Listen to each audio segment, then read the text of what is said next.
আচ্ছা, তাহলে আজকে আমাদের ক্লাস হলো web content create part 1। Web content তৈরি নিয়ে আমাদের 3টে বা 4টা ক্লাস হবে।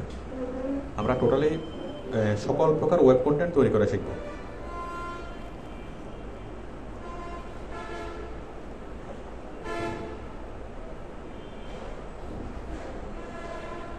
আচ্ছা, তাহলে আজকে আমাদের ওয়েব কন্টেন্ট ক্রিয়েটের ফার্স্ট ক্লাস। আমরা প্রথমেই বুঝি ওয়েব কন্টেন্ট কি।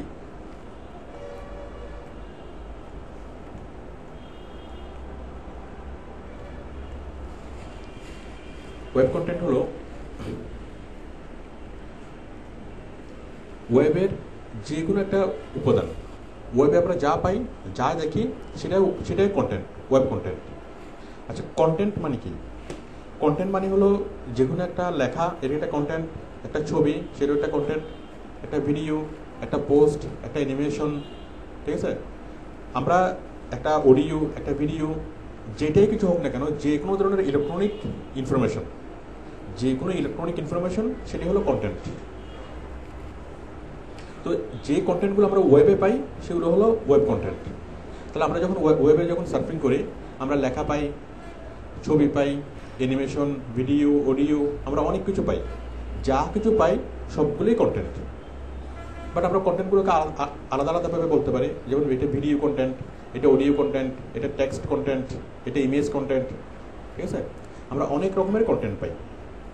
কী কী ধরনের কন্টেন্ট পাই? যেমন টেক্সট, অডিও, ভিডিও, অ্যানিমেশন, তারপরে প্রোগ্রামিং কোড, যে কোনো সফটওয়্যার বা ছোটোখাটো যে কোনো প্রোগ্রাম, ওয়েবের program, text, audio, video, animation, program, image, ঠিক আছে? তাহলে ওয়েব কন্টেন্ট বলতে আমরা এগুলিকে বুঝি। ওয়েবে আমরা যা পাই, আমরা একটু দেখি এই বিষয়গুলোকে।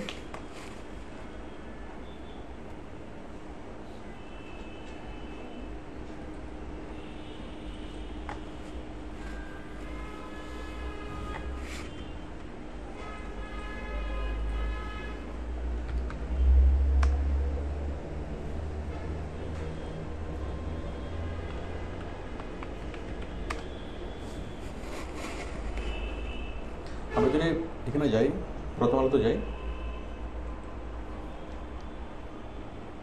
দেখেন যে কোনো একটা নিউজ,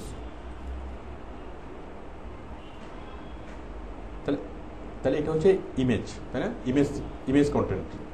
এটা হলো টেক্সট কন্টেন্ট, তাই না? এই ইমেজ এবং টেক্সটটা মিলে এটা একটা কি নিউজ রিপোর্ট। সেই নিউজ রিপোর্টটা একটা কন্টেন্ট। আমরা যদি আরো নিচে যাই,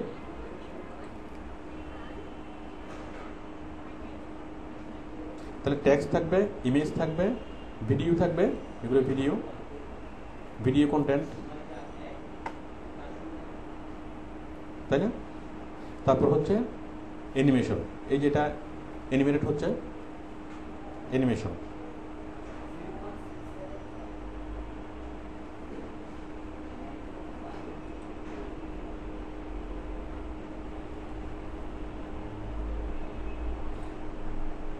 ঠিক আছে? এই যে অ্যাডগুলো, এই যে দিক থেকে আসতেছে, অ্যানিমেশন।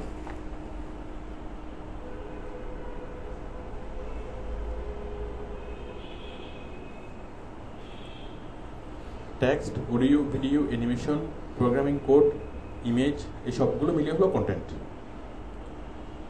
তাহলে সহজ কথা যদি বলি, আমাদের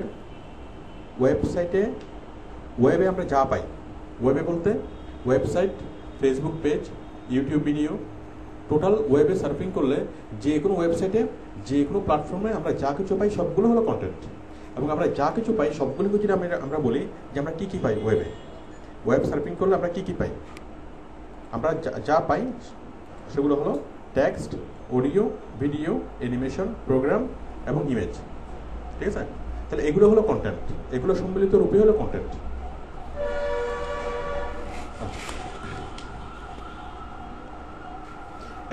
এখন কন্টেন্টগুলো কয় রকমের?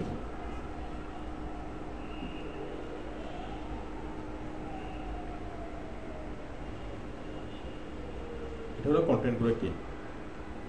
এখন কন্টেন্টের প্রকারভেদ।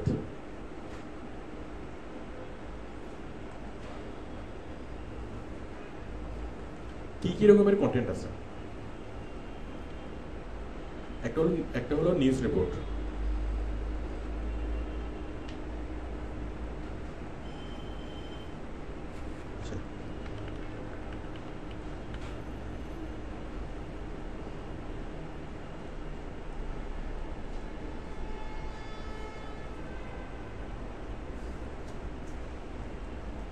Product description, article, news report,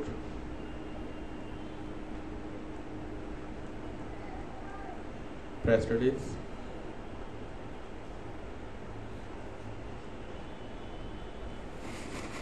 তারপর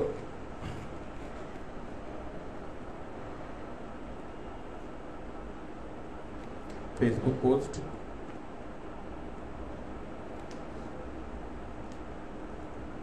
ওয়েব পেজ,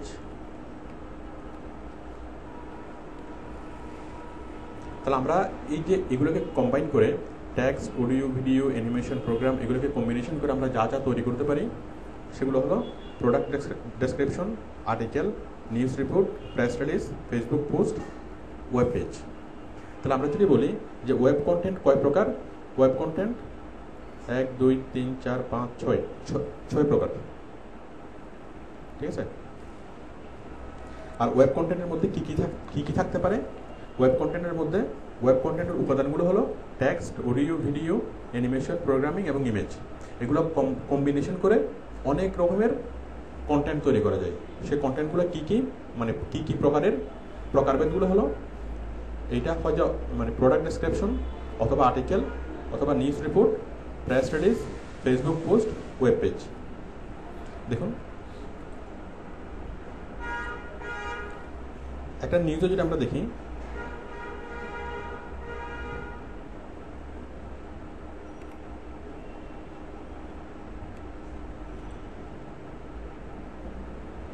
একটা নিউজ, এখানে জাস্ট ছবি এবং টেক্সট এই দুইটা মিলে একটা কন্টেন্ট, মানে একটা কন্টেন্ট লেখা হয়েছে, একটা নিউজ রিপোর্ট লেখা হয়েছে, এবং সেই নিউজ রিপোর্টের উপাদান কয়টা? এলিমেন্টস কয়টা? দুইটা, একটা হলো টেক্সট আর একটা হলো ইমেজ। এই নিউজ রিপোর্টের মধ্যে চাইলে যে কোনো একটা অডিও দেওয়া যেত, চাইলে যে কোনো একটা ভিডিও দেওয়া যেত, চাইলে যে কোনো একটা অ্যানিমেশনও দেওয়া যায়। তার মানে একটা কন্টেন্ট হওয়ার জন্য এই কন্টেন্টের যে উপাদানগুলা সেগুলা একটা দিয়ে হবে অথবা একাধিক দিয়ে হবে। যেমন আমি একটা রচনা লিখব, স্কুলের পরীক্ষায় যদি রচনা লেখা হয়, ধরুন গরুর রচনা, তাহলে রচনাটা একটা কন্টেন্ট, ঠিক আছে। তাহলে আমরা যখন স্কুলে রচনা, একটা ছেলে যখন স্কুলে যখন রচনা লেখে তখন কিসে লেখে? শুধুমাত্র টেক্সট। পরীক্ষার খাতায় যখন একটা রচনা লেখে সেটা শুধুমাত্র টেক্সট, ওইটা একটা কন্টেন্ট, কিন্তু সেটা কি? অনলি ফর টেক্সট কন্টেন্ট, ঠিক আছে। আর আমরা ওয়েবে যখন গরুর রচনা লিখবো তখন আমরা টেক্সট লিখবো, ইমেজ দেব, ভিডিও দেব, অ্যানিমেশন দেবো, সব কিছুকে কম্বিনেশন করে আমরা লিখবো। তাহলে কত রকমের কন্টেন্ট লেখা যায়, অথবা কন্টেন্ট কত রকমের? কন্টেন্ট অনেক রকমের, বিভিন্ন উদ্দেশ্যে বিভিন্ন রকমের কন্টেন্ট লেখা হয়। কি কি উদ্দেশ্যে? যেমন নিউজ পেপারে দেওয়ার জন্য যেটা লেখা হয় সেটা হলো কি? সংবাদ প্রদানের জন্য যেটা লেখা হয় সেটা হলো নিউজ রিপোর্ট। একটা প্রোডাক্টের বিস্তারিত বিবরণ নিয়ে যেটা লেখা হয় সেটা কি? Product description. কোনো একটা কোনো বিষয় নিয়ে যেটা লেখা হয়, হ্যাঁ, আমি লিখলাম আমলকির পুষ্টিগুণ, এটা নিয়ে যখন লিখবো সেটা হলো একটা আর্টিকেল। মানে উদ্দেশ্যের সাথে সম্পৃক্ত, উদ্দেশ্য অনুসারে আর্টিকেল অনেক রকমের, কিন্তু সবগুলা কন্টেন্টের মধ্যেই সবগুলো বিষয় কম্বিনেশন থাকবে। তাহলে একটা প্রোডাক্ট ডেসক্রিপশনের মধ্যে এখানে ছবি থাকবে, টেক্সট থাকবে, ভিডিও থাকবে, প্রয়োজন অনুসারে যা যা প্রয়োজন আমরা তাই দিয়ে আমরা একটা প্রোডাক্ট ডেসক্রিপশন লিখতে পারবো, তাই না? আর্টিকেলও আমরা সবগুলোর কম্বিনেশন করতে পারবো। তাহলে এই প্রকারভেদটা কেন? এই প্রকারভেদটা হলো উদ্দেশ্যের কারণে। উদ্দেশ্যটা কি? আমরা একটা প্রোডাক্ট ডেসক্রিপশন কেন লিখবো? একটা প্রোডাক্টকে তুলে ধরার জন্য, কাস্টমারের কাছে একটা প্রোডাক্টের বিস্তারিত বিবরণ তুলে ধরার জন্য। তাহলে সেক্ষেত্রে আমরা একটা প্রোডাক্টের ছবি দেবো, বিভিন্ন অ্যাঙ্গেল থেকে তোলা কয়েকটা ছবি দেবো, প্রোডাক্টের ভিডিও দেবো, দেন প্রোডাক্ট সম্পর্কে বিস্তারিত বিবরণ লিখবো, প্রোডাক্টটা কীভাবে পাওয়া যায় সেই ইনফরমেশনগুলো দেবো, কার সাথে কন্ট্যাক্ট করতে হবে এটা পাওয়ার জন্য সেই তথ্যটা দেবো, কোম্পানির ঠিকানা দেবো, কোম্পানির ফোন নাম্বার দেবো, তাই না? তাহলে আমার পারপাসটা সার্ভ হচ্ছে। আবার যদি আমি একটা আর্টিকেল লিখি, আমি আর্টিকেল লিখলাম কি কমলার পুষ্টিগুণ, অথবা রূপচর্চায় কি মানে যে কোনো একটা কিছু লিখলাম যে রূপচর্চার কৌশল, তাহলে রূপচর্চার কৌশল অথবা রূপচর্চার সিক্রেট টিপস এটা কোনো বাণিজ্যিক কোনো কোম্পানির জন্য না, তাই না? রূপচর্চার সিক্রেট টিপস আমি যদি বলি ফেয়ার অ্যান্ড লাভলির কিছু গুণ, তাহলে এটা হলো একটা প্রোডাক্ট ডেসক্রিপশন। আমি যদি বলি যে রূপচর্চার প্রাকৃতিক উপায়, তাহলে এখানে কোনো কোম্পানির সাথে সম্পৃক্ত না, কোনো কোম্পানি লাভবান হচ্ছে না, তাহলে সেটা হলো একটা আর্টিকেল। ঠিক আছে, আর্টিকেলের মধ্যে আমাদের সব কিছু থাকবে। আমরা যেভাবে ভালো বুঝি, আমরা যেভাবে text, image, video, audio combination করে আমরা যেভাবে তৈরি করি সেভাবেই হবে। ঠিক আছে, তারপর নিউজ রিপোর্ট, নিউজ দেওয়ার জন্য সেটা হলো নিউজ রিপোর্ট। প্রেস রিলিজ, এটিও একটা নিউজ রিপোর্ট। আমরা এটা বিস্তারিত আলোচনা করে বুঝবো। ফেসবুক পোস্ট, আপনি কোনো একটা পোস্ট ফেসবুকে যাওয়ার উদ্দেশ্য যেটা সেটা ফেসবুক পোস্ট। ওয়েব পেজ, আপনি একটা ওয়েবসাইট তৈরি করছেন, একটা ওয়েবসাইটের মধ্যে আপনাকে স্বতন্ত্র পেজ তৈরি করতে হবে, প্রত্যেকটা পেজে এক একটা কন্টেন্ট। আমি কি বুঝতে পারছি? আচ্ছা, তাহলে এই প্রকারভেদগুলো কেন? কন্টেন্টের উদ্দেশ্যের কারণে। ঠিক আছে, সবগুলো কন্টেন্টের বেসিক স্ট্রাকচার সেম, বাট প্রকারভেদ অনুসারে কিছু কিছু মানে ভিন্নতা আছে। আমরা সবগুলো কন্টেন্ট লেখা শিখবো। আমরা প্রোডাক্ট ডেসক্রিপশন লেখা, article, news report, press release, Facebook post, web page সবগুলো আমরা তৈরি করে শিখবো, আলাদা আলাদাভাবে শিখবো। ঠিক আছে, এখন কেন শিখবো? আচ্ছা, তার আগে আমি একটু রিভিউ করি। তাহলে ওয়েব কন্টেন্ট কি, বিষয়টা ক্লিয়ার? সহজ কথায় আমরা ওয়েবে যা পাই তাই কন্টেন্ট। ঠিক আছে, আমি যদি একটা বইয়ের কথা কল্পনা করি, একটা বই কেমিস্ট্রি বই, তাহলে কেমিস্ট্রির বইয়ের প্রত্যেকটা পেজ একটা করে কন্টেন্ট, প্রত্যেকটা চ্যাপ্টার একটা কন্টেন্ট, তাই না? অথবা কোন একটা প্রশ্নের উত্তর, এই প্রশ্নের উত্তরের মধ্যে ধরুন গ্রিন হাউস এফেক্ট কেন হয়, তাহলে গ্রিন হাউস এফেক্টের ছবি, এটা বিবরণ, একটুকু মিলে কি একটা কন্টেন্ট, মানে যেটার মাধ্যমে একটা বক্তব্য উপস্থাপন হয়। একটা বক্তব্য উপস্থাপন করার জন্য ছবি, টেক্সট, ভিডিও সবগুলোর কম্বিনেশন করলে একটা বক্তব্য উপস্থাপন করা যায়। ঠিক আছে, তাহলে আমরা বুঝলাম ওয়েব কন্টেন্ট কি, ওয়েব কন্টেন্টের মধ্যে কি কি থাকে, এবং ওয়েব কন্টেন্টের প্রকারভেদ, এবং সেই প্রকারভেদগুলো কেন, এগুলোর উদ্দেশ্যের কারণে, কি উদ্দেশ্যে সেগুলো তৈরি করা হচ্ছে, ওই কারণে মানে আলাদা আলাদা কন্টেন্ট। এখন আমরা কেন শিখবো ওয়েব কন্টেন্ট তৈরি করা? ওয়েব কন্টেন্ট তো কেন শিখবো, আমাদের শিখে কি লাভ হবে? না, কোন একটা কোম্পানি একটা ওয়েবসাইট তৈরি করলো, কোন একটা কোম্পানি একটা ওয়েবসাইট তৈরি করলো,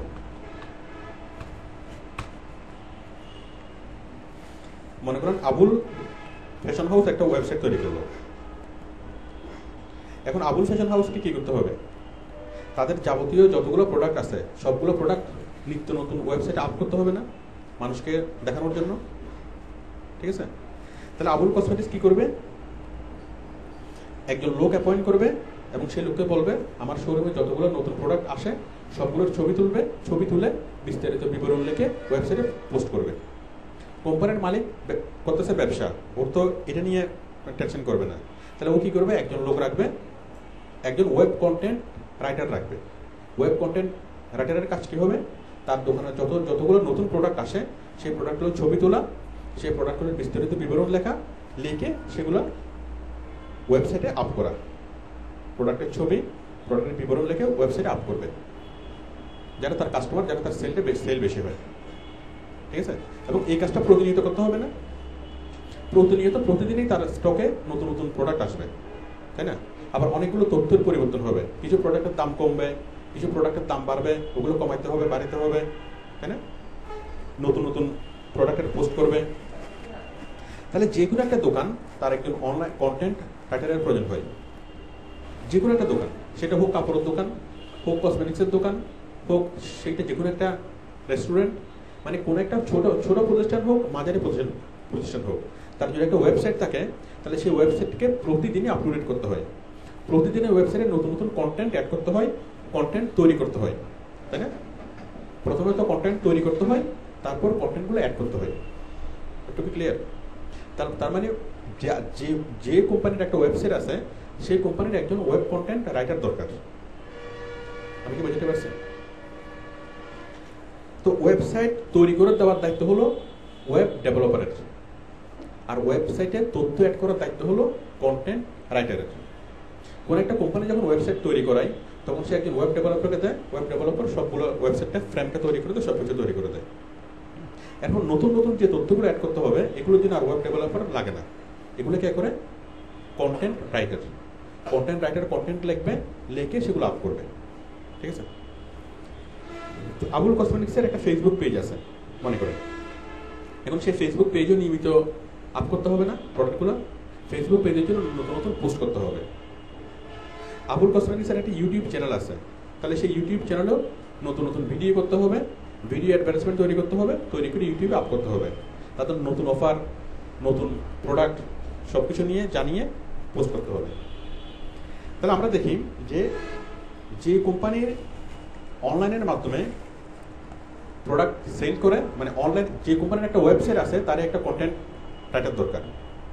যে কোম্পানি ওয়েবসাইটের মাধ্যমে তাদের প্রোডাক্ট সেল করে, তাদের কন্টেন্ট রাইটার আরও বেশি দরকার, তাই না? যে কোম্পানি ওয়েবসাইট, ফেসবুক, ইউটিউব পুরো ওয়েবের মাধ্যমে এসইও করায়, অনলাইন মার্কেটিং করে, তার কন্টেন্ট রাইটার আরও বেশি বেশি দরকার। আমি কি বুঝতে পারছি? তো কন্টেন্ট রাইটিং হলো এমন একটা কাজ, কোন একটা কোম্পানি সে এসইও করাক বা না করাক, তার একজন কন্টেন্ট রাইটার লাগবেই, এটা হলো বেসিক। আমি কি বুঝতে পারছি? কন্টেন্ট রাইটার লাগবে। কোনো একটা কোম্পানি যদি ডিসাইড করে যে আমরা অনলাইন মার্কেটিং করাবো না, অনলাইনে আমরা কোনো কার্যক্রম করাবো না, কিন্তু তারপরেও তার একটা ওয়েবসাইট থাকবে, এবং ওয়েবসাইটের জন্য একজন কন্টেন্ট রাইটার লাগবে। তো এরকম যে কোনো ধরনের কোম্পানি, প্রত্যেকটা একটা কোম্পানির যদি একটা ফেসবুক পেজ থাকে, সেই ফেসবুক পেজটাকে মেনটেন করার জন্য একজন কন্টেন্ট রাইটার প্রয়োজন হয়। ইউটিউবের ভিডিও তৈরি করার জন্য কন্টেন্ট রাইটার প্রয়োজন হয়। তাহলে যতগুলো কোম্পানি আছে, আমি যদি বাংলাদেশে মনে করি যে বাংলাদেশে 10 লক্ষ কোম্পানি আছে, একটা দোকান, একটা প্রতিষ্ঠান, একটা মাঝারি একটা ফ্যাক্টরি, একটা প্রতিষ্ঠান, এভাবে যদি আমি প্রতিষ্ঠান চিন্তা করি, বাংলাদেশে কমপক্ষে 10 লক্ষ প্রতিষ্ঠান আছে না? তাহলে প্রত্যেকটা প্রতিষ্ঠানের জন্য যদি একজন করে কন্টেন্ট রাইটার প্রয়োজন হয়, তাহলে বাংলাদেশে কমপক্ষে 10 লক্ষ কন্টেন্ট রাইটার দরকার। আমি বুঝতে পারছি? তো এই কাজটা বিশ্বব্যাপী, ওয়েবে যারাই কোনো কিছু করতেছে সবারই কন্টেন্ট রাইটার প্রয়োজন হয়। সারা বিশ্বব্যাপী যারা এসইও করাচ্ছে, তাদের কন্টেন্ট রাইটার প্রয়োজন হয়। যারা এসইও করাচ্ছে না কিন্তু ওয়েবে তাদের কি আছে, প্রেজেন্স আছে, তাদের কন্টেন্ট রাইটার প্রয়োজন হয়। আর বর্তমানে ব্যবসা বাণিজ্য ওয়েবে প্রেজেন্স ছাড়া কোনো ব্যবসা করা সম্ভব না। সম্ভব? এমন কোনো প্রতিষ্ঠান কি থাকা সম্ভব যার ওয়েবসাইট নেই? ওয়েবসাইট লাগবেই, ঠিক আছে? ফেসবুকের ফ্যান পেজ লাগবে, তো যার ফলে কন্টেন্ট রাইটারও লাগবে। তো আমরা এই কন্টেন্ট রাইটারের কাজগুলো যদি দেখি, আপওয়ার্কে প্রচুর পরিমাণে আমরা কাজ পাবো। কি পরিমাণ কাজ থাকে আমরা একটু দেখি।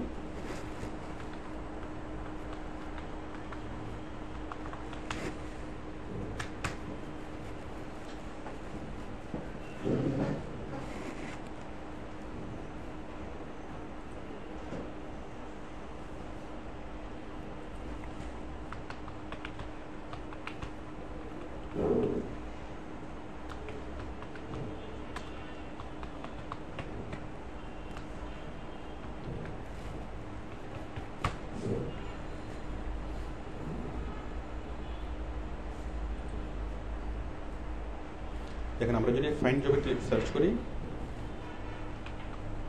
ওয়েব কন্টেন্ট,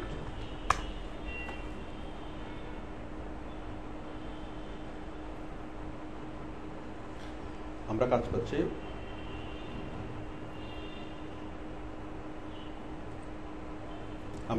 এখানে 4199। আবার এটা বিভিন্ন নামে থাকতে পারে। আমরা যদি লিখি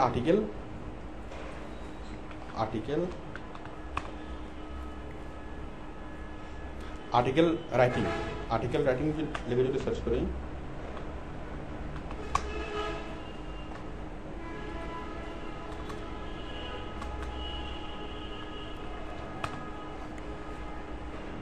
আর্টিকেল রাইটিং লিখে যদি সার্চ করি, আমি পাচ্ছি 9000 কাজ, তাই না? আমি যদি প্রোডাক্ট ডেসক্রিপশন লিখে সার্চ করি,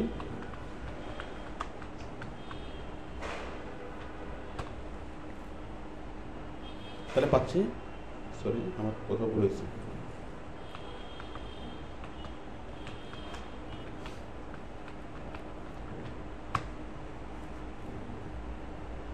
আমরা পাচ্ছি 1893 কাজ। তারপর নিউজ রিপোর্ট, ফেসবুক পোস্ট লিখে যদি সার্চ করি,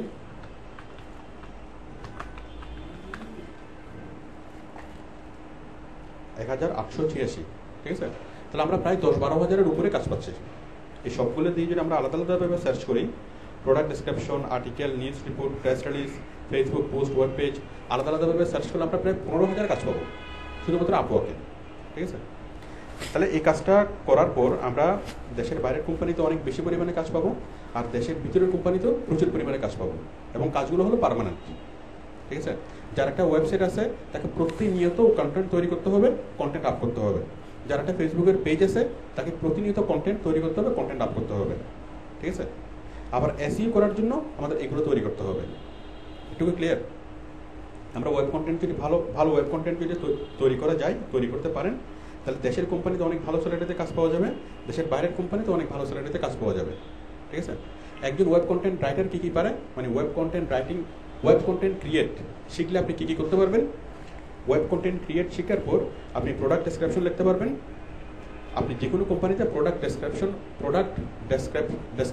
রাইটার হিসেবে কাজ করতে পারবেন। যে কোনো একটা ই কমার্স সাইট, যে কোনো একটা মানে দোকান, যে কোনো একটা কোম্পানির প্রোডাক্ট ডেসক্রিপশন রাইটার হিসেবে কাজ করতে পারবেন। যে কোনো একটা ওয়েবসাইটে আর্টিকেল রাইটার হিসেবে কাজ করতে পারবেন। যে কোনো একটা অনলাইন নিউজ পেপারে নিউজ রিপোর্ট রাইটার হিসেবে কাজ করতে পারবেন, মানে নিউজ রিপোর্টার। কোম্পানির ফেসবুক পোস্ট মেনটেন করতে পারবেন, ওয়েব পেজ তৈরি করতে পারবেন। এটুকু ক্লিয়ার? তাহলে আমি যেটুকু বললাম, ওয়েব কন্টেন্ট রাইটিং কি, ওয়েব কন্টেন্ট কি, ওয়েব কন্টেন্টের মধ্যে কী কী আছে, ওয়েব কন্টেন্ট কয় প্রকার, প্রকারভেদগুলো কী কী, আর আমরা ওয়েব কন্টেন্ট তৈরি করে কেন শিখবো, এগুলো ছিল বেসিক আলোচনা। এটুকু ক্লিয়ার? আচ্ছা, তাহলে আমরা এখন ওয়েব কন্টেন্ট তৈরি করে শিখি।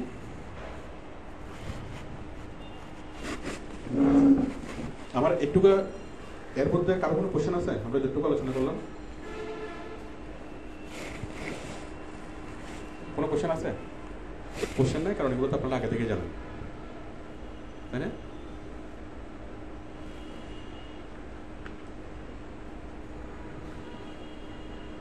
এখন আমরা বেসিক স্ট্রাকচারটা দেখি।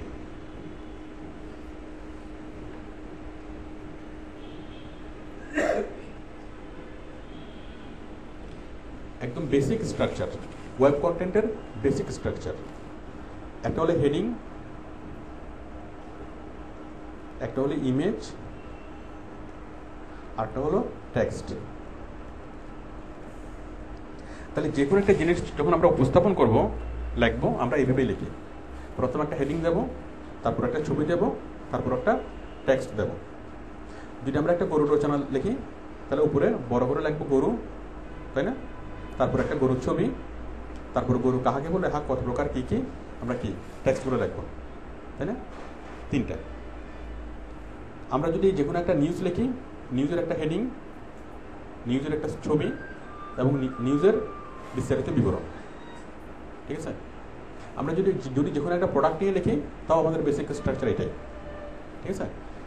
জাস্ট বেসিক স্ট্রাকচার এটাই কি, একটু কিছু জিনিস অ্যাড হবে, কিছু জিনিস মাইনাস হবে, মানে ক্ষেত্র বিশেষে কিছু কিছু কন্টেন্টের ক্ষেত্রে কিছু নতুন জিনিস অ্যাড হতে পারে, আমরা সেগুলো দেখব। তাহলে বেসিক স্ট্রাকচার বুঝে গেল। একটা ওয়েব কন্টেন্টের বেসিক স্ট্রাকচার হলো একটা হেডিং, প্রথমে থাকবে হেডিং, তারপরে থাকবে ছবি, তারপরে থাকবে টেক্সট। এটা হলো বেসিক স্ট্রাকচার। বাট প্রয়োজনে আমাদের যেটা হবে, আমাদের এই যে হেডিংয়ের সাথে ইমেজের সাথে আরও কিছু অ্যাড হতে পারে। ইমেজের সাথে অ্যানিমেশন অ্যাড হবে, ভিডিও অ্যাড হবে, তাই না?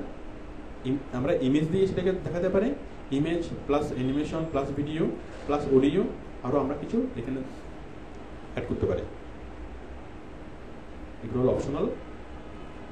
আবার টেক্সটের পরে টেক্সট না লিখে আমরা ডেসক্রিপশন লিখি।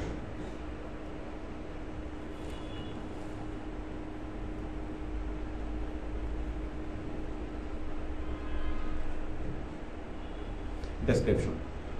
তাহলে হেডিং, ইমেজ, ডেসক্রিপশন, ডেসক্রিপশনের পরে আমাদের মাঝে মধ্যে কন্ট্যাক্ট থাকতে পারে। কন্ট্যাক্ট আমি যদি লিখি আমলকির পুষ্টিগুণ, সেখানে কোনো কন্ট্যাক্ট দরকার নেই। রূপচর্চার গোপন কৌশল, সেখানে কোনো কন্ট্যাক্ট দরকার নেই। যদি লিখি ফেয়ার অ্যান্ড লাভলি, তখন আমাদের কন্ট্যাক্ট দরকার আছে, তাই না? কোম্পানির ঠিকানা, ফোন নাম্বার প্রয়োজন আছে, সেটা প্রয়োজন সাপেক্ষে। এরপর নিচে আরেকটা জিনিস থাকতে পারে লিঙ্ক, এটাও প্রয়োজন সাপেক্ষে। আমি লিখলাম আমলকির পুষ্টিগুণ, অথবা আমলকির পুষ্টিগুণ লিখলাম, লেখার পর লিখলাম নিচে লিখলাম আরও বিস্তারিত তথ্য জানার জন্য নিচের লিঙ্কে ক্লিক করুন। যে লিঙ্কে গিয়ে একটা ওয়েবসাইটের মধ্যে আরও অনেক বিস্তারিতভাবেই পাবে। যদি প্রয়োজন হয় আমি রেফারেন্স লিঙ্ক দেবো, যদি প্রয়োজন না হয় রেফারেন্স লিঙ্ক দেবো না। যদি প্রয়োজন হয় কন্ট্যাক্ট দেবো, যদি প্রয়োজন না হয় কন্ট্যাক্ট দেবো না। ক্লিয়ার? আমি যদি লিখি যে ফেয়ার অ্যান্ড লাভলি একটা বিউটি ক্রিম, তাহলে একটা বিউটি ক্রিম কেনার জন্য নিচের লিঙ্কে ক্লিক করুন। এই বিউটি ক্রিম সম্পর্কে আরও বিস্তারিত জানার জন্য নিচের লিঙ্কে ক্লিক করুন, তাই না? প্রয়োজন হলে আমি দেবো লিঙ্ক, প্রয়োজন না হলে দেবো না। আচ্ছা, তাহলে এটুকু বোঝা গেল। তাহলে আমি যেগুলো ব্র্যাকেটের মধ্যে রাখলাম এগুলো হলো অপশনাল, এগুলো আমরা প্রয়োজন হলে দেবো, প্রয়োজন না হলে দেবো না। ঠিক আছে? কিন্তু বেসিক যে স্ট্রাকচার সেটা হলো একটা ওয়েব কন্টেন্ট লেখার জন্য প্রথমে হেডিং, ইমেজ এবং ডেসক্রিপশন, এই তিনটে হলো বেসিক। ঠিক আছে? এই তিনটের পাশাপাশি যা থাকতে পারে, ইমেজের সাথে অ্যানিমেশন থাকবে, ভিডিও থাকবে, অডিও থাকবে, আর ডেসক্রিপশনের নিচে কন্ট্যাক্ট থাকবে, লিঙ্ক থাকবে, আর কিছু থাকতে পারে। ক্লিয়ার এটুকু?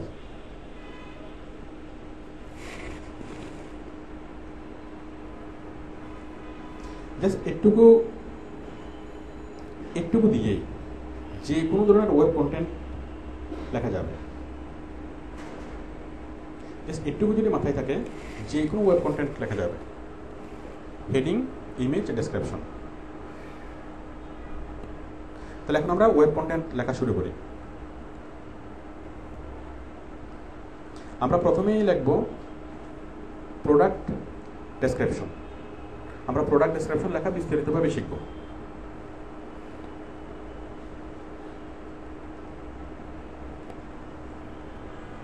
আমি যেটুকু আলোচনা করলাম এর মধ্যে কারো কোনো কোশ্চেন আছে? তাহলে আমরা এখন শিখতেছি প্রোডাক্ট ডেসক্রিপশন।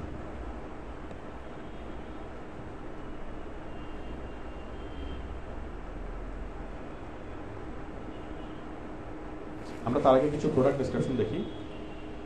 আচ্ছা, আমি আগে স্ট্রাকচারটা দেখি। প্রোডাক্ট ডেসক্রিপশনের যে ফরম্যাট সেটা হলো প্রথমে heading,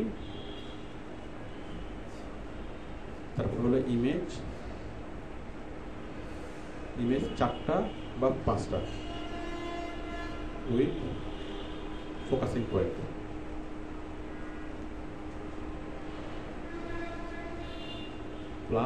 plus animation plus video. ঠিক আছে?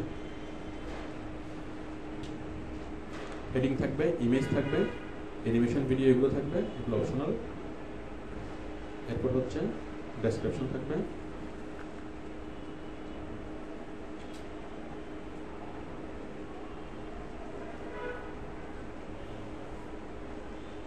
তারপর থাকবে কন্ট্যাক্ট, তারপর থাকবে লিঙ্ক।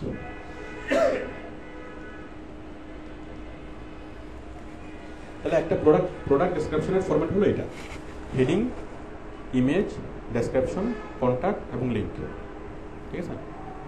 এখন দেখেন, আমরা যদি কোনো একটা প্রোডাক্ট ডেসক্রিপশন দেখি,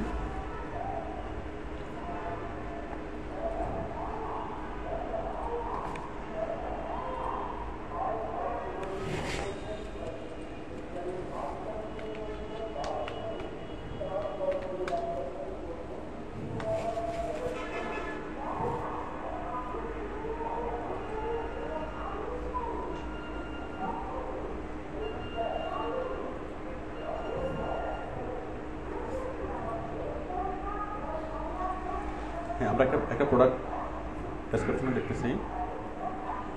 প্রথম হলো হেডিং, তাই না? US polo hoodie jacket for men, এটা কি হেডিং? হেডিং এর পরে কি ইমেজ, ইমেজের পরে কি ডেসক্রিপশন, ডেসক্রিপশনের পরে কি কন্ট্যাক্ট, তাই না? কন্ট্যাক্ট। এখানে কোনো রেফারেন্স লিঙ্ক দেয় নাই, প্রয়োজন নাই, সেজন্য দেয় নাই। ঠিক আছে?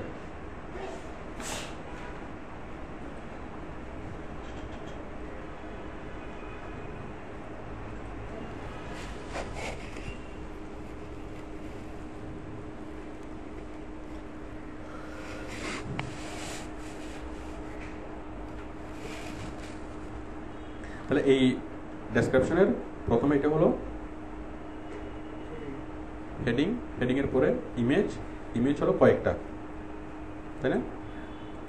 কয়েকটা ইমেজ, তারপর পণ্যের বিবরণ, তারপরে কন্ট্যাক্ট। ঠিক আছে? তো দেখুন এবার আমরা একটা প্রোডাক্ট ডেসক্রিপশন তৈরি করি।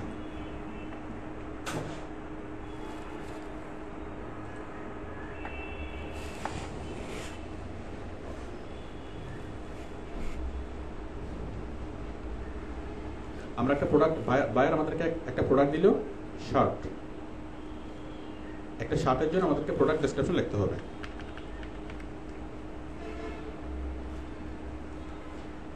মনে করেন আমি এরকম একটা কোম্পানিতে, আপনি এরকম একটা কোম্পানিতে জব করতেছেন, কোম্পানি আপনাকে অ্যাপয়েন্ট করলো,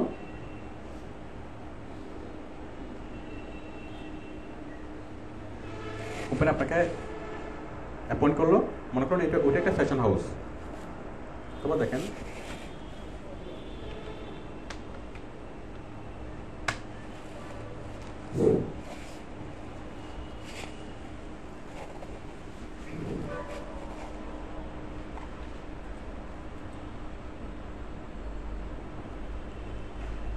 wrongBD.com, এটা একটা ফ্যাশন হাউস। এখন কোম্পানি আপনাকে বললো যে প্রত্যেকদিন যতগুলো নতুন নতুন কালেকশন আসে সবগুলো ছবি তুলে আপনি ওয়েবে আপ করবেন।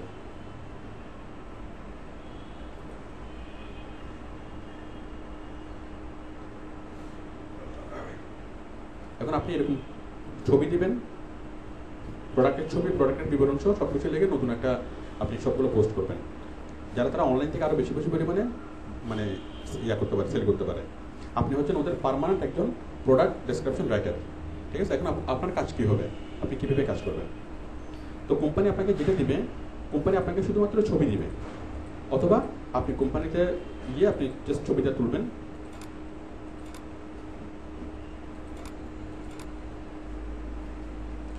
আপনাকে কোম্পানি জাস্ট একটা ছবি দিল, এটা হচ্ছে আমার শার্ট, অথবা আপনি নিজের ক্যামেরা দিয়ে সেই ছবিটা তুললেন। এখন কী করতে হবে? এই শার্টের উপর একটা ভালো একটা প্রোডাক্ট ডেসক্রিপশন লিখতে হবে, এমনভাবে লিখতে হবে যেন সেটা মানুষের দৃষ্টি আকৃষ্ট করে। ঠিক আছে? যেন সেটা অনেক বেশি পরিমাণে সেল হয়। ওয়েব থেকে এটা দেখেই বিবরণে মুগ্ধ হয়ে, ছবি দেখে মুগ্ধ হয়ে অনেক মানুষ যেন অনলাইন থেকে এটা কিনে। ঠিক আছে? বাইরে আমাকে ছবিটা দিল, অথবা আমি তুললাম এবং আমাকে ইনস্ট্রাকশন দিল যে খুব ভালোভাবে একটা প্রোডাক্ট ডেসক্রিপশন লিখে সেটা আপ করার জন্য। ঠিক আছে? তো প্রোডাক্ট ডেসক্রিপশন যদি রাইটার হন, আপনাকে ডেইলি 10-12টা করে প্রোডাক্টের ছবি তুলে সেগুলো ডেসক্রিপশন লিখে আপ করতে হবে। ঠিক আছে? এটাই আপনার মনে করেন প্রতিনিয়ত কাজ। তাহলে আমরা প্রোডাক্টের ছবি তুললাম, এখন এই প্রোডাক্টের জন্য আমরা লিখবো।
তাহলে আমাদের আছে জাস্ট একটা ছবি। ঠিক আছে? এখন আমাদেরকে এটার উপরে বিশেষ করে পুরা ডেসক্রিপশনটা লিখতে হবে। তাহলে আমরা প্রথমে দেবো হেডিং, হেডিংয়ের উপরে ছবি, ছবির উপরে বিবরণ। ঠিক আছে? তাহলে আমাদেরকে একটা শার্ট পেলাম, এখন আমাদেরকে এই শার্টের উপর খুব ভালো একটা ডেসক্রিপশন লিখতে হবে। আমরা শুরু করি। আমরা প্রথমে দেবো ভালো একটা হেডিং। হেডিং কি দেওয়া যায়? এটা একটা শার্ট, এটা সুতির শার্ট, আমি দিলাম সুতির শার্ট। এখন সুতির শার্ট যদি হেডিংটা দিই তাহলে খুব বেশি, এটা ঠিক আছে কিন্তু খুব বেশি অ্যাট্রাকটিভ হচ্ছে না। আমরা এটাকে আরেকটু অ্যাট্রাকটিভ করতে চাই। আরেকটু অ্যাট্রাকটিভ করার জন্য আমরা দিতে পারি সুন্দর ডিজাইনের সুতির শার্ট।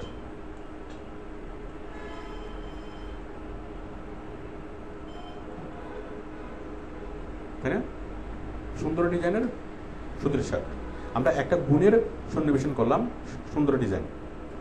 এখন আমরা চাই আরেকটু স্পেসিফিক করতে, আরেকটু সুন্দর করতে। কি লেখা যায়? টেকসই।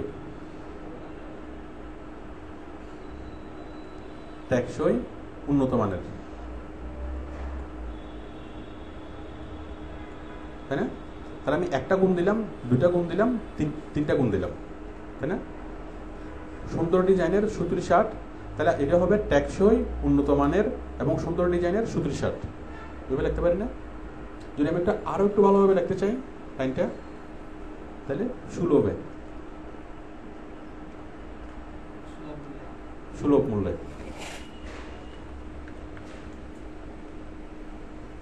তাহলে দেখেন লেখার লাইনের গুরুত্বটা ধীরে ধীরে বাড়তেছে। পাবলিক যখন আমাদের কন্টেন্টটা দেখবে, প্রোডাক্ট ডেসক্রিপশনটা, প্রথমে তার দৃষ্টি পড়বে হেডিংয়ে, তারপর ছবিতে। তাহলে হেডিংটা যদি মানুষকে আকৃষ্ট করতে পারে তাহলে সে প্রোডাক্টটা পড়বে, ডেসক্রিপশনটা পড়বে। আর যদি হেডিংয়ে থেকে আকৃষ্ট করতে না পারে তাহলে আমাদের কোনো উদ্দেশ্য সফল হবে না। তাহলে এটা কি হলো? আমরা 5 মিনিট ব্রেক দিচ্ছি।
তাহলে আমরা দেখলাম আমাদের মূল জিনিসটা ছিল কি সুতির শার্ট, তাই না?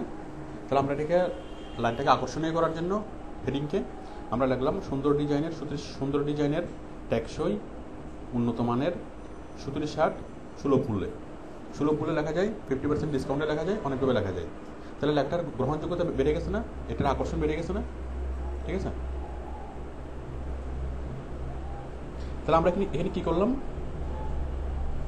আমাদের মূল যে শব্দটা আমরা যখন হেডিং লিখবো তখন আমাদের যে মূল শব্দটা, এই মূল শব্দের সাথে আমরা অনেকগুলো প্রোডাক্টের গুণ অ্যাড করব। গুণ কোন ধরনের গুণ? যে গুণগুলোর চাহিদা অনেক বেশি। ঠিক আছে,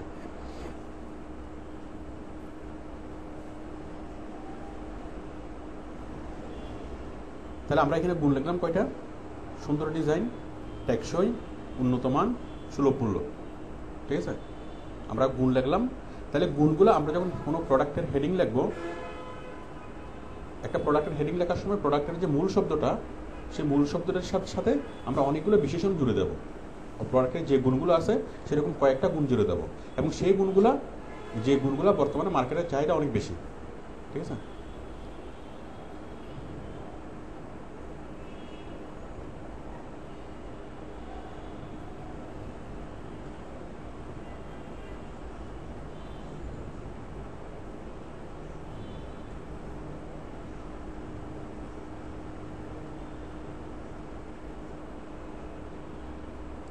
আচ্ছা, এরপর আমরা একটু ইমোশন অ্যাড করে দেবো।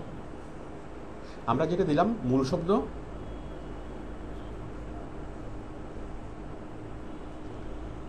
আর বাকিগুলো হচ্ছে গুণ, তাই না? এগুলো হচ্ছে গুণ। তারপর আমরা কিছু ইমোশন দেব। হ্যাঁ, ইমোশন, যেমন স্টক লিমিটেড।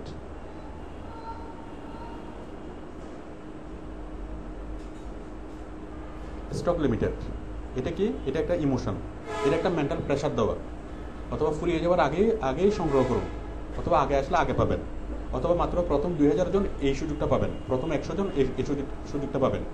ঠিক আছে, আসলে সবাই পাবে, কিন্তু জাস্ট একটা প্রেশার দেওয়ার জন্য কি বলতেছে, প্রথম 100 জন এই অফারটাই পাবে। আমি কি বুঝতে পারছি? এটা হলো কি ইমোশন, একটা মেন্টাল প্রেশার। স্টক লিমিটেড, আসলে স্টক হচ্ছে আনলিমিটেড, কিন্তু লেখলো কি স্টক লিমিটেড, কারণ যারা জন্য কি মানুষের কাস্টমারের উপর একটা প্রেশার তৈরি হয়। তাহলে এটা হলো ইমোশন।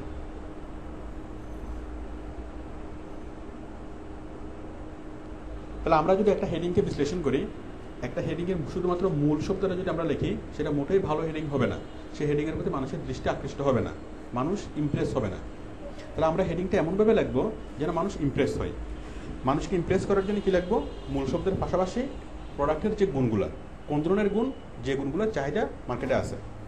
ঠিক আছে, গুণগুলো লিখবো, এবং পাশাপাশি লিখবো কি একটু ইমোশন। ঠিক আছে, আচ্ছা, তাহলে আমি একটা সুতির শার্টের লিখলাম, হেডিং লিখলাম। এখন আমি এই জিনিসগুলোকে লিখলাম, এটা এখন সুন্দরভাবে রিঅ্যারেঞ্জ করে লেখা যাবে না? রিঅ্যারেঞ্জ করলে কী হবে? সুলভ মূল্যে, টেকসই, উন্নত মানের ও সুন্দর ডিজাইনের সুতির শার্ট, তাই না? আমরা জাস্ট মূল শব্দগুলো যখন আমরা পাইলাম, আমরা আমাদের মতো করে সেগুলো লিখতে পারবো। ঠিক আছে, আমরা রিঅ্যারেঞ্জ করে এডিট সেডিট করে সেটা লিখতে পারবো। আমরা আরেকভাবে লিখতে পারবো, সুন্দর ডিজাইনের, উন্নত মানের, টেকসই সুতির শার্ট সুলভ মূল্যে, স্টক লিমিটেড। ঠিক আছে, সুলভ মূল্যের পরিবর্তে আমরা লিখতে পারি 50% ডিসকাউন্টে, তাই না? অথবা কোম্পানি যে সকল দেয়, তাহলে আমরা অনেক কিছু লিখতে পারি। এখন কোম্পানির প্রোডাক্টের যদি কোনো গুণ না থাকে, মনে করেন কোনো একটা প্রোডাক্ট, আমি যে প্রোডাক্টের জন্য ডেসক্রিপশন লিখবো, সেই প্রোডাক্টটাকে ভালোভাবে বুঝতে হবে। যদি আমার কোম্পানির প্রোডাক্টটা যদি এমন প্রোডাক্ট হয় যেটা আসলেই কোনো গুণ আছে, তাহলে সেই গুণগুলোকে সামনে নিয়ে আসতে হবে। আবার গুণ আছে, কিন্তু সেই গুণগুলো যদি কোনো কাজের গুণ না হয়, তাহলে সেটা সামনে আনা যাবে না। যেমন আইফোন 7 30 ফুট পানির গভীরেও কাজ করে, এটা খুব ভালো একটা গুণ, কিন্তু এটা কি প্রয়োজন আছে? আমরা কি এটাকে নিয়ে 30 ফুট পানির গভীরে যাব? এটা খুব ভালো একটা গুণ, কিন্তু সেই গুণের কোনো প্রয়োজন নেই, তাহলে সেটা লেখারও দরকার নেই। তাহলে সেটা লেখলে হাস্যকর হবে। আইফোন এমন টেকনোলজি দিয়ে তৈরি করলো যেটা কি 30 ফুট পানির নিচেও কাজ করবে, বাট সেটা তো আমাদের কোনো প্রয়োজন হচ্ছে না, কারণ আমরা তো কি মাছ না, পানির ভিতরে বসে বসে আমরা মোবাইল ফোন ইউজ করবো না। তাহলে যেগুলো মানুষের চাহিদা থাকে সেই শব্দগুলো দিয়ে আমরা কি অনেকগুলো গুণ লিখবো এবং আমরা কিছু ইমোশনাল শব্দ লিখবো। ইমোশনাল শব্দ আরও হতে পারে, যেমন জার্মান প্রযুক্তিতে তৈরি, ঠিক আছে, জার্মান, তারপর হচ্ছে আসল আমের স্বাদ, আসল আমের স্বাদ, ঠিক আছে। এখন আসল আম বলো নাই, কিন্তু বলছে কি আসল আমের মতো, মানে আমের মতো স্বাদ, একদম আসল আমের মতো স্বাদ, তাই না, প্রাণের ইয়াটা এটা না, ঠিক আছে। এখন মানুষ এটা কিন্তু আসল আম না, মানে আসল আমের ফ্লেভার, ঠিক আছে, তার মানে এই জিনিসটা নকল। কিন্তু মানুষ এমনভাবে তাদের উপস্থাপনা, মানে লাইনটা এমনভাবে বলা হয়েছে যে মনে হচ্ছে এটাই আসল আম, আসলে আসল আমের স্বাদ। তো আপনারা বিভিন্ন কোম্পানির ইয়াগুলো যদি দেখেন, বিভিন্ন কোম্পানির প্রচারণার ব্যবহৃত যে শব্দগুলো দেখেন, দেখবেন যে সেখানে অনেকগুলো ইমোশনাল শব্দ আছে, গুণ আছে। তো আমাদের যে প্রোডাক্টটা, সেই প্রোডাক্টটা যদি এমন একটা প্রোডাক্ট হয় যেটা আসলে অনেকগুলো গুণ আছে এবং সেই গুণটা এক্সেপশনাল, ঠিক আছে। যেমন মনে করেন আমি নতুন একটা মোবাইল বের করলাম, কোন একটা কোম্পানির একটা মোবাইল বের করলো, সেখানে হলো সেই ব্যাটারি এক নাগারে 3 দিন চার্জ থাকবে, ঠিক আছে। তাহলে আপনি ব্যাটারিটা ওইটার চাহিদা আছে, ওটা নিয়ে আপনি কি লিখতে পারেন আপনার হেডিংয়ে, হ্যাঁ, যে দীর্ঘস্থায়ী ব্যাটারি অথবা এত অ্যাম্পিয়ার ব্যাটারি। কিন্তু যদি এমন হয় আপনি যে প্রোডাক্টটা নিয়ে লিখতেছেন, এখন আপনার কোম্পানির সেই প্রোডাক্টটা বলার মতো কোনো কিছু নাই, সেই প্রোডাক্টের নতুনত্ব নাই, অন্য প্রোডাক্টে যা আছে এই প্রোডাক্টও তাই আছে, নতুন কিছু বলার মতো নাই, নতুন বিশেষ কোনো গুণ নাই, মানে অসাধারণ কোনো গুণ নাই, অন্য প্রোডাক্টের যা এই প্রোডাক্টও তা। তো স্বাভাবিকভাবে মানুষের মনে প্রশ্ন আসবে যে আমি অমুক কোম্পানির প্রোডাক্ট না কিনে আমি এই কোম্পানির প্রোডাক্ট কেন কিনবো, ঠিক আছে। সেটার উত্তরটা আমাদের হেডিংয়ের মধ্যেই থাকবে, কারণ আমাদের প্রোডাক্টটা যে কোনো একটা দিক দিয়ে এক্সেপশনাল, সেই এক্সেপশনটা আমরা ফুটিয়ে তুলবো। কিন্তু অনেক চেষ্টা করেও যদি আমরা কোনো এক্সেপশন না পাই, আমরা কোম্পানিকে জিজ্ঞেস করবো, আমরা নিজেরা বুঝবো, যদি কোনো এক্সেপশন না পাই তখন কি করব, তখন হচ্ছে একটা আর্টিফিশিয়াল একটা কি গুরুত্ব আনতে হবে, আর্টিফিশিয়াল মানে ইম্পর্টেন্স। একটা প্রোডাক্টের গুরুত্ববহ যদি প্রোডাক্ট হয়, সে গুরুত্বটা লেখা যায় যে আমাদের প্রোডাক্ট এরকম, বাট সেই প্রোডাক্টের যদি কি থাকে, নতুনত্ব কোনো জিনিস না থাকে, তাহলে একটা আর্টিফিশিয়াল একটা ইমোশন আনা যায়। সেটা হলো কি 50% ছাড়, মনে করেন আগের দাম ছিল 50 টাকা, এখন নতুন দাম লিখলাম 100 টাকা, তারপর লিখলো কি 50% ছাড়। দাম বাড়াইছে কিনা সেটা তো মানুষ দেখতেছে না, বাট ছাড় হচ্ছে সেটা তো সঠিক, ঠিক আছে। মানে আগে ছাড় না দিয়েও 50 টাকা, আর এখন ছাড় দিলেও 50 টাকা, ঠিক আছে। বাট কৌশলটা কি, মানে 50% ছাড়, কোম্পানি কিন্তু দাম কম নিচ্ছে না, ঠিক আছে। তাহলে এটা একটা মার্কেটিং স্ট্র্যাটেজি। তারপরে আপনি এই প্রোডাক্টটা কিনবেন, এইটা কিনলে এটার সাথে আরেকটা ফ্রি, ঠিক আছে। এটা হচ্ছে কি আর্টিফিশিয়াল একটা প্রোডাক্টের গুরুত্ব বাড়ানো, অথবা অন্যদের চেয়ে একটু আলাদা করা। অথবা আপনি এটা কিনবেন, এটা কিনলে স্ক্র্যাচ কার্ড পাবেন, আর স্ক্র্যাচ কার্ড ঘষলেই কি সব পেয়ে যাবেন, বাড়ি গাড়ি ফ্ল্যাট সব কিছু পেয়ে যাবেন, ঠিক আছে। তাহলে এটা কি, এটা হলো আর্টিফিশিয়ালি সে প্রোডাক্টের গুরুত্ব বাড়ানোর চেষ্টা করা। আপনারা সাইকোলজিগুলা বিষয়টা কি মানে বোঝা যাচ্ছে? আমরা যখন একটা প্রোডাক্টের ডেসক্রিপশন লিখবো, তাহলে আমরা প্রথমেই দেখবো সেই প্রোডাক্টের গুণ আছে কিনা, যদি গুণ থাকে আমরা সেই গুণগুলোকে সামনে নিয়ে আসবো। বাট যদি দেখি যে আসলে কোনো গুণ নাই অথবা নতুনত্ব নেই, মানে প্রোডাক্টের গতানুগতিক বাজারে যেরকম প্রোডাক্ট আছে, আমার এই প্রোডাক্টেরও কি সেরকমই, নতুনত্ব কোনো কিছু নাই, তাহলে আমরা আর্টিফিশিয়ালি কি করবো, সেখানে একটা নতুনত্ব আনবো, ঠিক আছে। এটা কোম্পানি আমাদেরকে বলবে যে আপনি 50% ডিসকাউন্ট, অথবা কি জার্মান প্রযুক্তি, অথবা কি ওই স্ক্র্যাচ কার্ড, বাড়ি গাড়ি, এগুলো কোম্পানি কি করে, কোম্পানির মার্কেটিং টিম এগুলো মানে স্ট্র্যাটেজিগুলো ইয়া করে। আচ্ছা, এটুকু বুঝে গেল। তাহলে আমরা যখন একটা হেডিং লিখবো, আমাদের হেডিংয়ে কী কী থাকবে? 1 নম্বর হচ্ছে মূল শব্দ, 2 নম্বর হচ্ছে প্রোডাক্টের গুণ, 3 নম্বর হচ্ছে কি ইমোশন, আর 4 নম্বর হলো আর্টিফিশিয়াল ইম্পর্টেন্স। আর্টিফিশিয়াল ইম্পর্টেন্সটা কি? ফ্রি, একটা কিনলে আরেকটা ফ্রি, তাই না? স্ক্র্যাচ কার্ড, ডিসকাউন্ট, রিচার্জ করলে বাড়ি গাড়ি, লটারি, ঠিক আছে। এগুলো হলো কি আর্টিফিশিয়াল মানে কি ইম্পর্টেন্স। তার মানে আমরা যে প্রোডাক্টটা সেল করতেছি সেটা গুরুত্ববহ হতেই হবে, সেটা অবশ্যই গুরুত্বপূর্ণ প্রোডাক্ট, ঠিক আছে, এবং সেটা অবশ্যই এক্সেপশনাল প্রোডাক্ট হতেই হবে। এক্সেপশনাল না হলে মানুষ কিনবে না। এখন এক্সেপশনালের কী আছে সেটা আমাদেরকে খুঁজে বের করতে হবে, এবং সেটা কেন এক্সেপশনাল সেটা মানুষকে বুঝাতে হবে, ঠিক আছে? এবং আমরা যদি কোনোটাই যদি না পারি, যদি কোনো এক্সেপশনালিটি না থাকে, কোনো কিছু না থাকে, তাহলে আর্টিফিশিয়ালি সেই ইম্পর্টেন্সটা আমাদেরকে গুরুত্বকে আনতে হবে। আমি কি বিষয়টা বুঝতে পারছি? তাহলে খুব সহজ করে যদি বলি, আমরা যে প্রোডাক্টটা বিক্রি করতেছি সেটা কোনো না কোনো কারণে গুরুত্বপূর্ণ। ঠিক আছে? আমরা যে প্রোডাক্টটা সেল করতেছি এরকম প্রোডাক্ট অনেক আছে, কিন্তু আমাদের প্রোডাক্টটা গুরুত্বপূর্ণ কারণ আমাদের প্রোডাক্টটা ইয়া করলে কি হবে, 50% ছাড় আছে অথবা স্ক্র্যাচ কার্ড আছে, তাই না?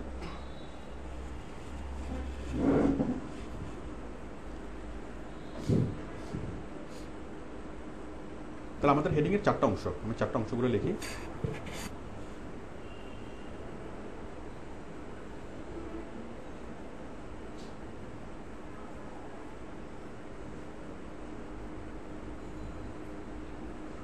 চারটা অংশ কি কি? 1 নম্বর হচ্ছে মূল শব্দ, 2 নম্বর হচ্ছে গুণ, তাই না? 2টা বা 3টা গুণ।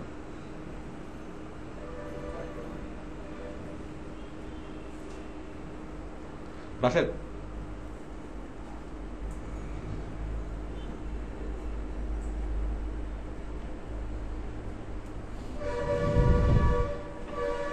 কলম কাজ করতেছে না।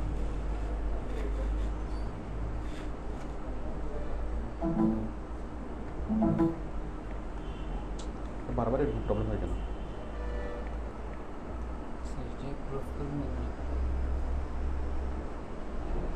দাঁড়াও,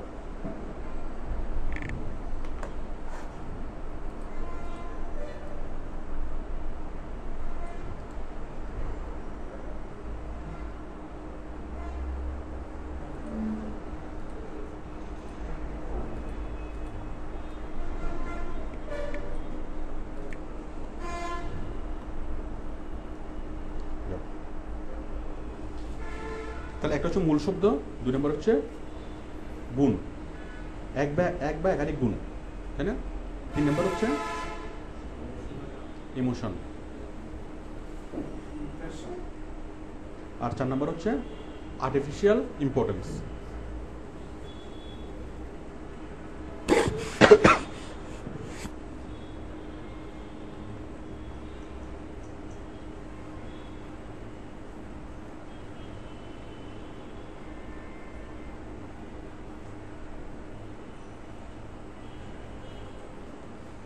তাহলে আমরা একটা হেডিং লিখলাম এবং হেডিংয়ের যে উপাদানগুলো আমরা সেগুলো লিখলাম, ঠিক আছে? তাহলে এটা আমাদের কাজে লাগবে কোথায়? আমরা যদি প্রোডাক্ট ডেসক্রিপশন লিখি সেটাতেও কাজে লাগবে, আমরা যদি আর্টিকেল লিখি সেটাতেও কাজে লাগবে। যে কোনো একটা লেখা, যে কোনো একটা রাইটিংস, যে কোনো একটা ডেসক্রিপশন, যে কোনো ক্রিয়েটিভ রাইটিংস যখন আমরা লিখবো তখন সেটার হেডিং কী হবে, সেটা লেখার সময় এটা আমাদের কাজে লাগবে। তাহলে যে কোনো হেডিং তৈরি করার সময় আমরা লিখবো প্রথমত মূল শব্দ, তারপর গুণ, তারপর ইমোশন, তারপর হচ্ছে যদি গুণ অথবা না থাকে অথবা ইমোশন যদি গতানুগতিক কোনো কিছু না থাকে তাহলে আমরা সেটাতে আর্টিফিশিয়ালি ইম্পর্টেন্স আমরা বাড়াবো, ঠিক আছে? তো এখন আপনারা বিভিন্ন প্রোডাক্টের যখন বিজ্ঞাপন দেখবেন তখন বিজ্ঞাপনের মতো কোন শব্দটা কি এরকম সেটা স্পষ্টভাবে আইডেন্টিফাই করতে পারবেন, ঠিক আছে? যদি বলা হয় যে অমুক জিনিসটা কিনেন, অমুক জিনিসটা কিনলে এখান থেকে 1 টাকা যাবে অমুক ফান্ডে, অ্যাসিড তক্তদের ফান্ডে অথবা অমুক ফান্ডে, ঠিক আছে? তাহলে এটা কি? মানে ওই রবি একবার একটা ইয়া করছিল, আপনি যদি রিচার্জ করেন, রিচার্জ করলে এখান থেকে 1 টাকা অমুক জায়গায় যাবে, ওই ছোট ছেলেদের ঈদের কাপড় কিনে দেবে। তাহলে এটা কি? এটা কি? হ্যাঁ, মানে আর্টিফিশিয়াল ইম্পর্টেন্স বাড়ানো। আচ্ছা,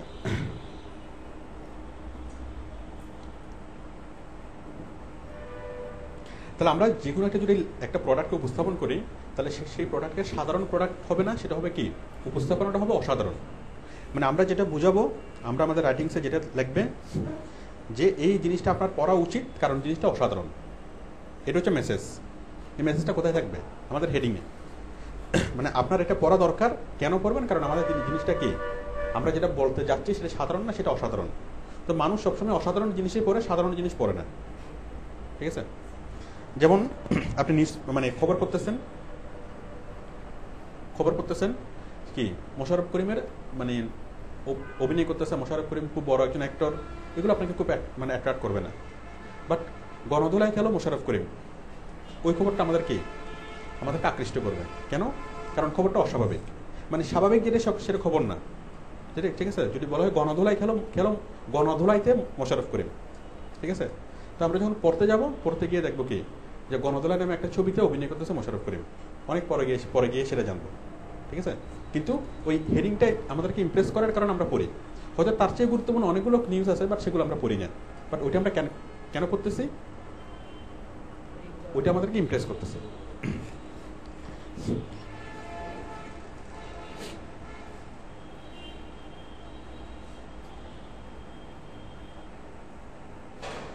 তাহলে আমরা যে কোনো একটা রাইটিংস যদি লিখি, সেটার জন্য আমরা কীভাবে হেডিং তৈরি করব, আমরা মোটামুটি সেটা আইডিয়া পেলাম। কার কোনো কোশ্চেন আছে এটা নিয়ে, হেডিং তৈরি করা নিয়ে? আচ্ছা,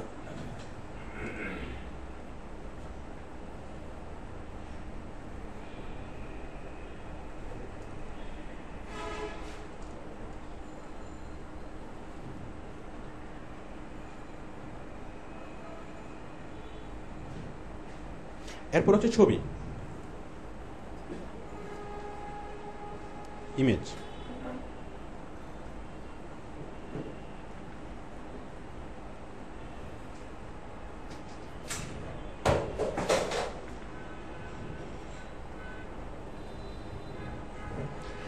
একটা প্রোডাক্টের যখন আমরা ইমেজ দেবো, তখন সেই ইমেজটা হবে কয়েকটা, মানে আমাদেরকে প্রোডাক্টটাকে পুরোপুরি তুলে ধরতে হবে।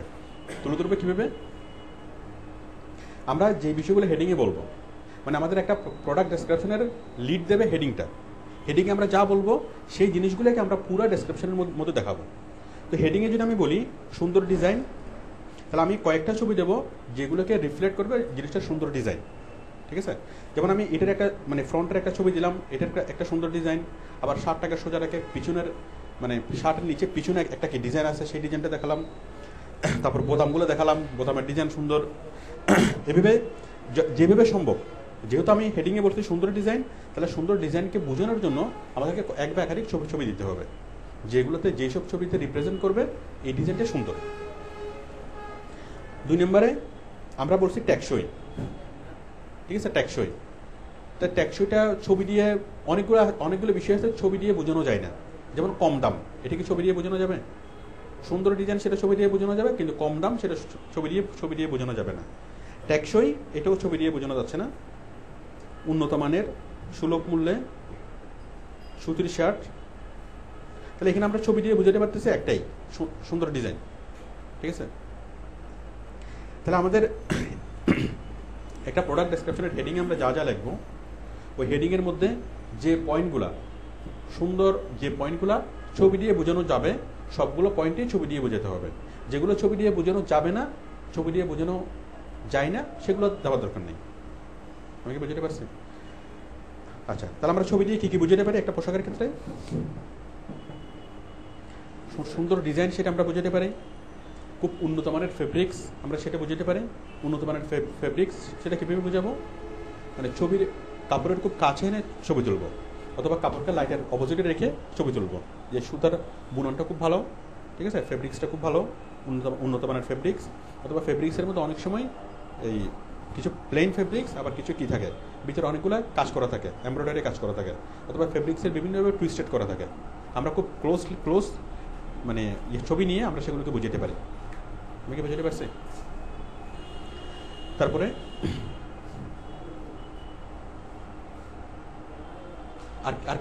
আর কি বোঝানো যায়? মনে করেন ল্যাপটপ, খুব পাতলা ল্যাপটপ, ম্যাকবুক এয়ার খুব পাতলা। এখন খুব পাতলা এটা বোঝানোর জন্য কি করা যায়? ল্যাপটপের ছবি দেওয়া যায়। এখন ছবি দিলে জিনিসটা মানে বোঝা যাবে না, তাহলে যে কোনো একটা কিছুর সাথে মানে কম্পেয়ার করতে হবে। হ্যাঁ, কম্প্যারিজনটা কি? একটা ম্যাচের বক্স, পাশে একটা মানে ল্যাপটপ রাখা হলো, পাশে একটা ম্যাচের বক্স রাখা হলো। ওই ম্যাচের বক্সের আইডিয়া মানুষের আছে, ম্যাচের বক্সটা কত বড়, ওই ম্যাচের বক্সের সাথে কি মানুষ তখন কম্পেয়ার করবে, তখন বিষয়টা বোঝা যাবে এটা ম্যাচের বক্স থেকে কত গুণ বেশি পাতলা, ঠিক আছে। আমরা যদি শুধু ওটা দিই, একটা প্রোডাক্ট দিই, তাহলে সেটা কিন্তু সাইজটা বোঝা যাবে না। সাইজটা বোঝানোর জন্য সবসময় পাশে একটা কিছু থাকতে হবে। তাহলে এইভাবে মানে আমরা যদি আমাদের হেডিংটা যদি হয় খুব পাতলা ল্যাপটপ, ঠিক আছে, খুব পাতলা ল্যাপটপ, কিন্তু যদি খুব পাতলা ল্যাপটপের একটা ছবি দিই তাহলে মানুষ ল্যাপটপের ছবি দেখে বুঝবে না, যদি মানুষ কম্পেয়ার করতে না পারে। তাহলে কম্প্যারিজন করার জন্য আমাদের পরিচিত যে কোনো একটা জিনিসের কি আমরা দিতে পারি। হ্যাঁ, হতে পারে মানুষ একটা এভাবে ধরে আছে, তার আঙ্গুল দেখা যাচ্ছে, তাহলে তার আঙ্গুলটা কত বড় আর ল্যাপটপের স্ক্রিনটা কত বড়, আমরা অনেকগুলো পরিচিত জিনিস দিয়ে আমরা কি সেটাকে কম্পেয়ার করতে পারি। তাহলে ইমেজ থাকবে, আমরা যখন প্রোডাক্ট ডেসক্রিপশনে ইমেজ দেবো, সেই ইমেজ থাকবে কয়েকটা, একাধিক, এবং একাধিক ইমেজগুলো কি করে ফোকাসিং পয়েন্ট সিলেক্ট করে, ফোকাসিং পয়েন্ট আমাদের থাকবে 3 বা 4টা ইমেজ। আমরা 5টা ইমেজ দিতে পারি, যে কোনো 3, 4 বা 5 যে করে প্রয়োজন আমরা ইমেজ দিতে পারি, এবং প্রত্যেকটা ইমেজ থাকবে কি ফোকাসিং পয়েন্ট সিলেক্ট করে, ফোকাসিং পয়েন্ট।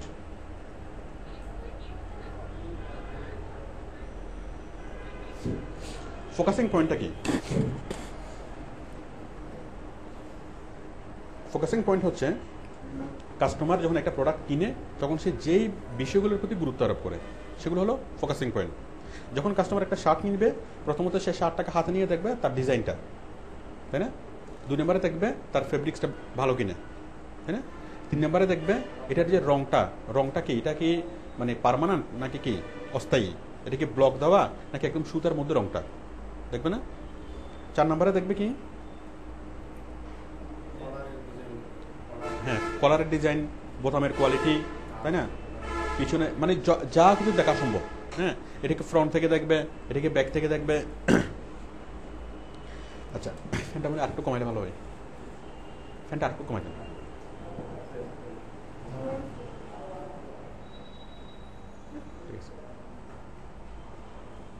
সাইদুল, এদিকে আসো।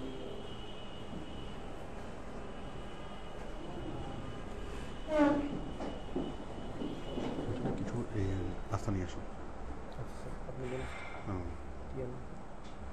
আমি একটু পরে বলতেছি। আচ্ছা, ফোকাসিং পয়েন্ট। তাহলে একটা প্রোডাক্টকে যখন আমরা দেখি, কাস্টমার যখন একটা প্রোডাক্ট দেখবে, তখন যে ওই প্রোডাক্টকে দেখার সময় সে যা যা দেখতে চাইবে সেগুলো আমাদেরকে ফোকাস করে দিতে হবে। আপনি একটা ল্যাপটপ কিনবেন, পুরাতন একটা ল্যাপটপ কিনবেন, তাহলে পুরাতন ল্যাপটপটা কেনার সময় আপনি দেখবেন কি কিবোর্ডের সবগুলো কি ঠিক আছে কিনা, তাই না?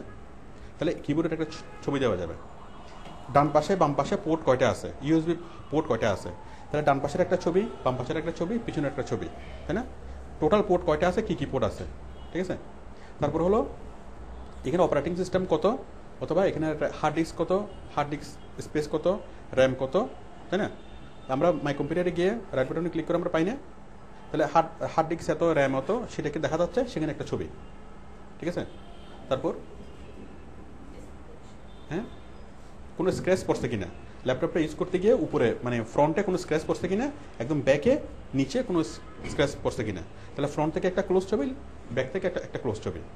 তাহলে আমি এভাবে 5-6টা ছবি যখন দেবো, তখন মানুষ যখন আমার এই প্রোডাক্টটা দেখবে, তখন সে পরিপূর্ণভাবে স্যাটিসফাইড হতে পারবে যে সে যা যা দেখতে চাইছিল সব কিছু আছে, যার ফলে তার সিদ্ধান্ত নেওয়াটা সহজ হবে, ঠিক আছে? আচ্ছা, আমরা শার্টের ক্ষেত্রে আরও যেটা দিতে পারি,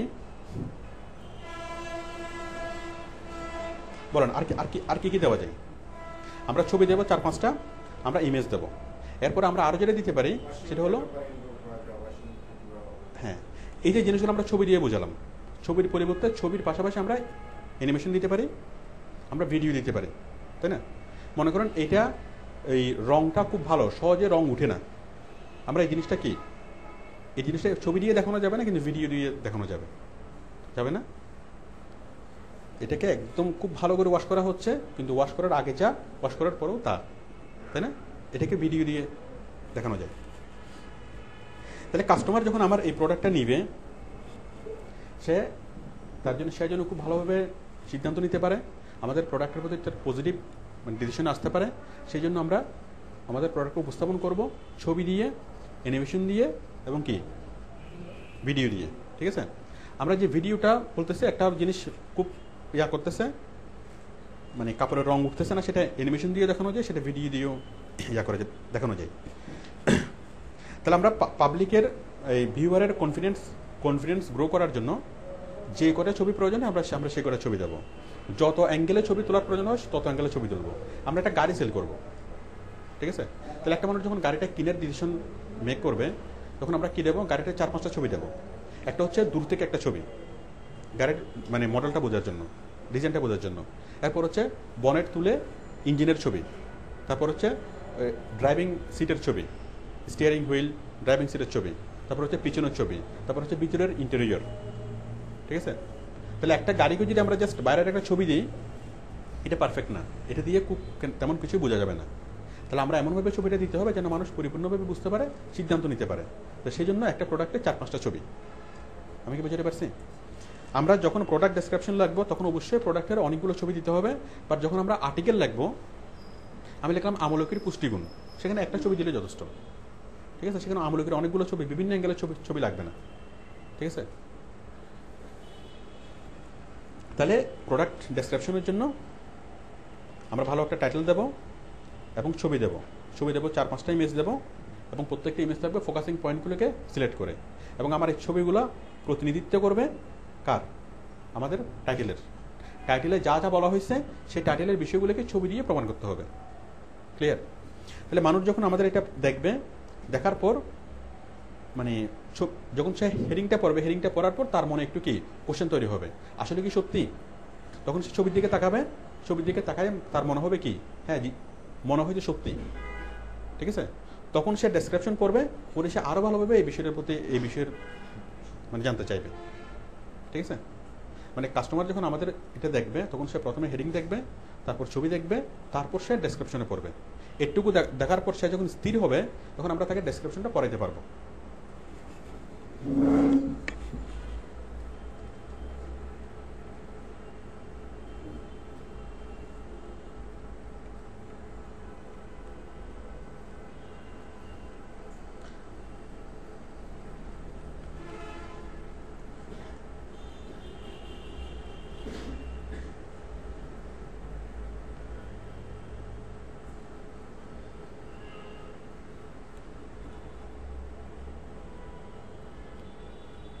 তাহলে আমরা দিলাম হেডিং,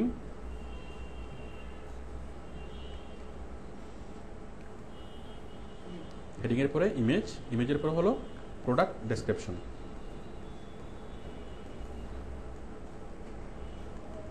আমরা ডেসক্রিপশনে লাগবো পয়েন্ট আকারে, পয়েন্ট 1 নম্বর, 2 নম্বর, 3, 4 এভাবে পয়েন্ট আকারে লাগবো। এবং পয়েন্ট আকারে যখন লাগবো, তখন আমাদের এই ডেসক্রিপশনটা প্রতিনিধিত্ব করবে কার? হেডিংয়ের। মানে হেডিং অনুযায়ী ছবি হবে, হেডিং অনুযায়ী ডেসক্রিপশন হবে। তাহলে আমি হেডিংয়ে প্রথমে বলছি কি, এটা সুন্দর ডিজাইন। ঠিক আছে? তাহলে সুন্দর ডিজাইন নিয়ে আমি একটা লাইন লিখবো, সুন্দর ডিজাইন।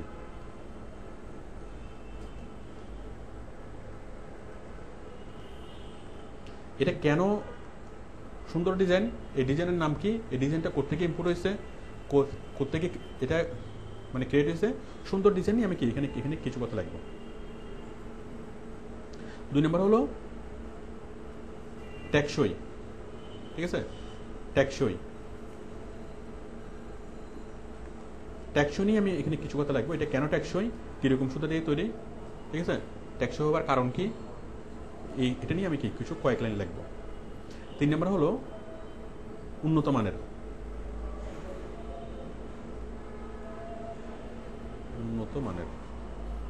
এটা হলো খুব হাই কোয়ালিটি ফেব্রিক্স দিয়ে তৈরি। সেই ফেব্রিক্সের নাম কি, সেই ফেব্রিক্সটা কোত্থেকে আসছে, কেন সেটা স্পেশাল, কেন সেটা মূল্য। ঠিক আছে? এটা নিয়ে আমি এখানে অনেক কিছু লিখবো। 4 নম্বর হলো সুলভ মূল্য।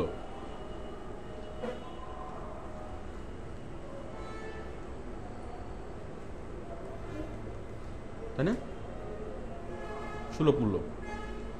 এটা কেন সুলভ মূল্য? ঠিক আছে? কারণ কোম্পানি অনেক বেশি পরিমাণে প্রডিউস করে, সে কারণে কোম্পানি কম দামে দিতে পারে। এরকম যুক্তিসঙ্গত কিছু বিষয় থাকবে। ঠিক আছে? সুলভ মূল্য কেন? তারপর থাকবে স্টক লিমিটেড কেন? ঠিক আছে? এটা নিয়ে আমরা একটু থাকবে, কিছু কথা থাকবে।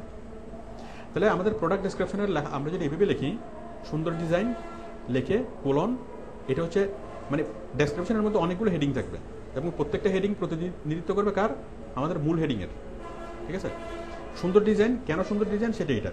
টেকসই, কেন টেকসই, বিস্তারিত বিবরণ। উন্নত মানের, কেন উন্নত মানের। সুলভ মূল্য, কেন সুলভ মূল্য। এটুকু ক্লিয়ার? আচ্ছা, তাহলে এখন আমরা যদি ডেসক্রিপশনটা এভাবে লিখি তাহলে কি হবে, মানুষ খুব সহজে আমাদের মূল কথাটা বুঝে ফেলতে পারবে।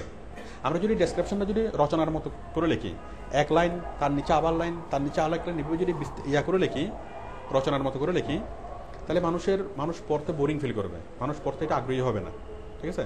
কিন্তু যদি আমরা পয়েন্ট আকারে লিখি তাহলে খুব সহজে জিনিসটা পড়ে ফেলা যায়, মাত্র 5 সেকেন্ডের মধ্যে এই লেখাটা পড়ে ফেলা যায়। 5 সেকেন্ড কীভাবে,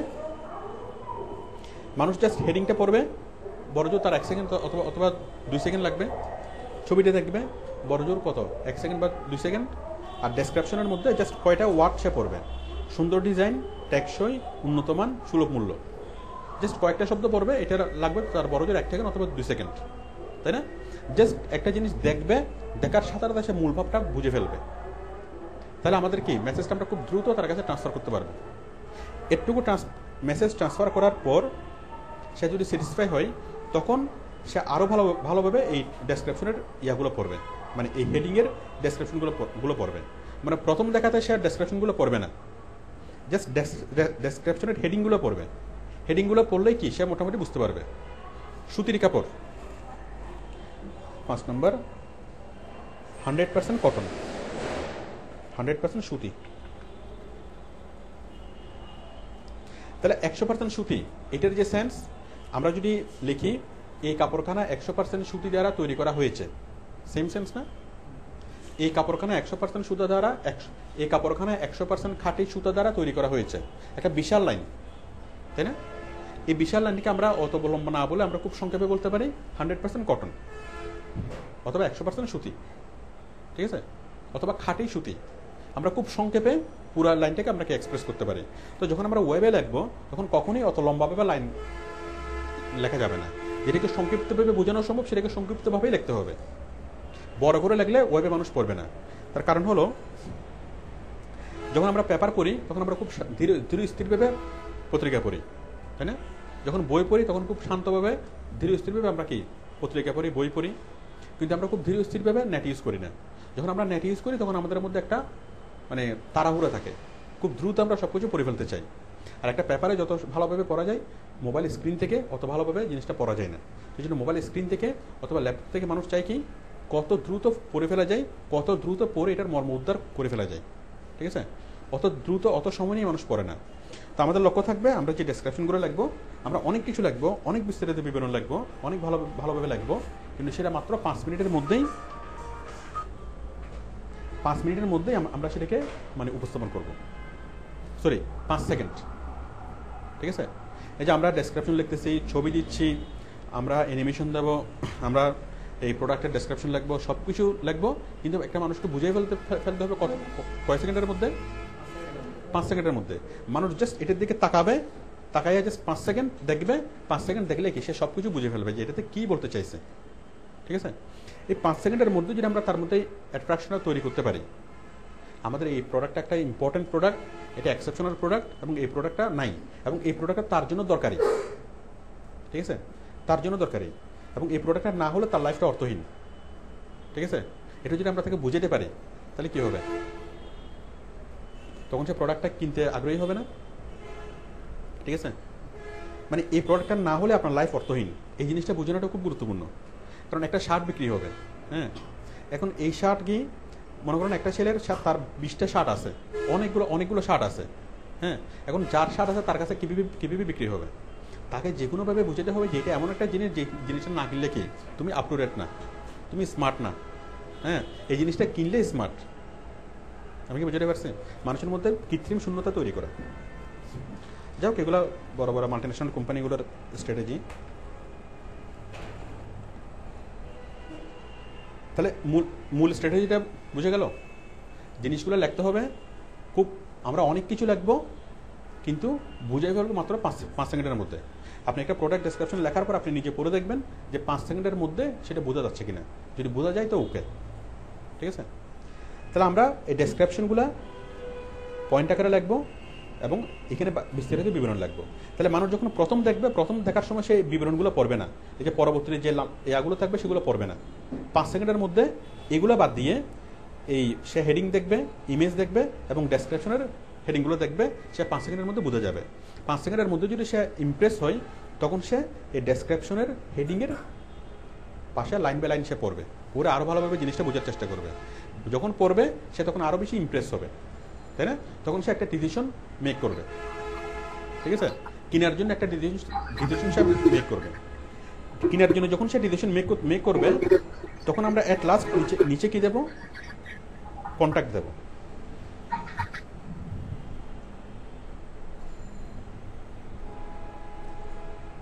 আমাদের হেডিং, ইমেজ এবং ডেসক্রিপশন এটুকুর কাজ হলো একটা মানুষকে ইমপ্রেস করা, ঠিক আছে?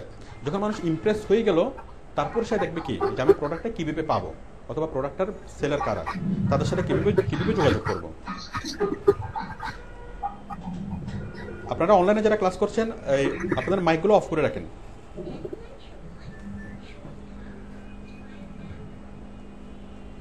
কন্ট্যাক্ট থাকবে, এটা কোম্পানির অ্যাড্রেস থাকবে, ফোন নাম্বার থাকবে, ওয়েবসাইট থাকবে। তাহলে আমরা অথবা শুধুমাত্র ফোন, প্রথম হচ্ছে ফোন, তারপর হচ্ছে ওয়েবসাইট, জাস্ট এই দুটো জিনিসই এনাফ কন্ট্যাক্টের জন্য, ঠিক আছে? এই প্রোডাক্টটা পড়ার পর যে পড়লো তার কি এই বিষয়টা খুব পছন্দ হয়েছে, এখন সে এই প্রোডাক্টটা কিনতে চাই। কেনার জন্য কি করবে? সে প্রথমে ফোন নাম্বারে ফোন করবে, নিচে ফোন নাম্বার থাকবে, ফোন নাম্বারে সে ফোন করবে। হ্যাঁ, এখন সে চাচ্ছে কি সে কোম্পানিতে সরাসরি যাবে, তখন নিচে ওয়েবসাইট আছে, ওয়েবসাইটের মধ্যে কোম্পানির অ্যাড্রেস থাকবে, কোম্পানির ফ্যাক্স থাকবে, কোম্পানির ইমেল থাকবে, যত কন্ট্যাক্ট আছে সবগুলো কন্ট্যাক্ট এখানে থাকবে, ঠিক আছে? কোম্পানির অনেকগুলো ফোন নাম্বার, অনেকগুলো ইমেল, অনেক কিছু থাকবে। তাহলে একটা ফোন নাম্বার আর কি একটা ওয়েবসাইট, কন্ট্যাক্ট।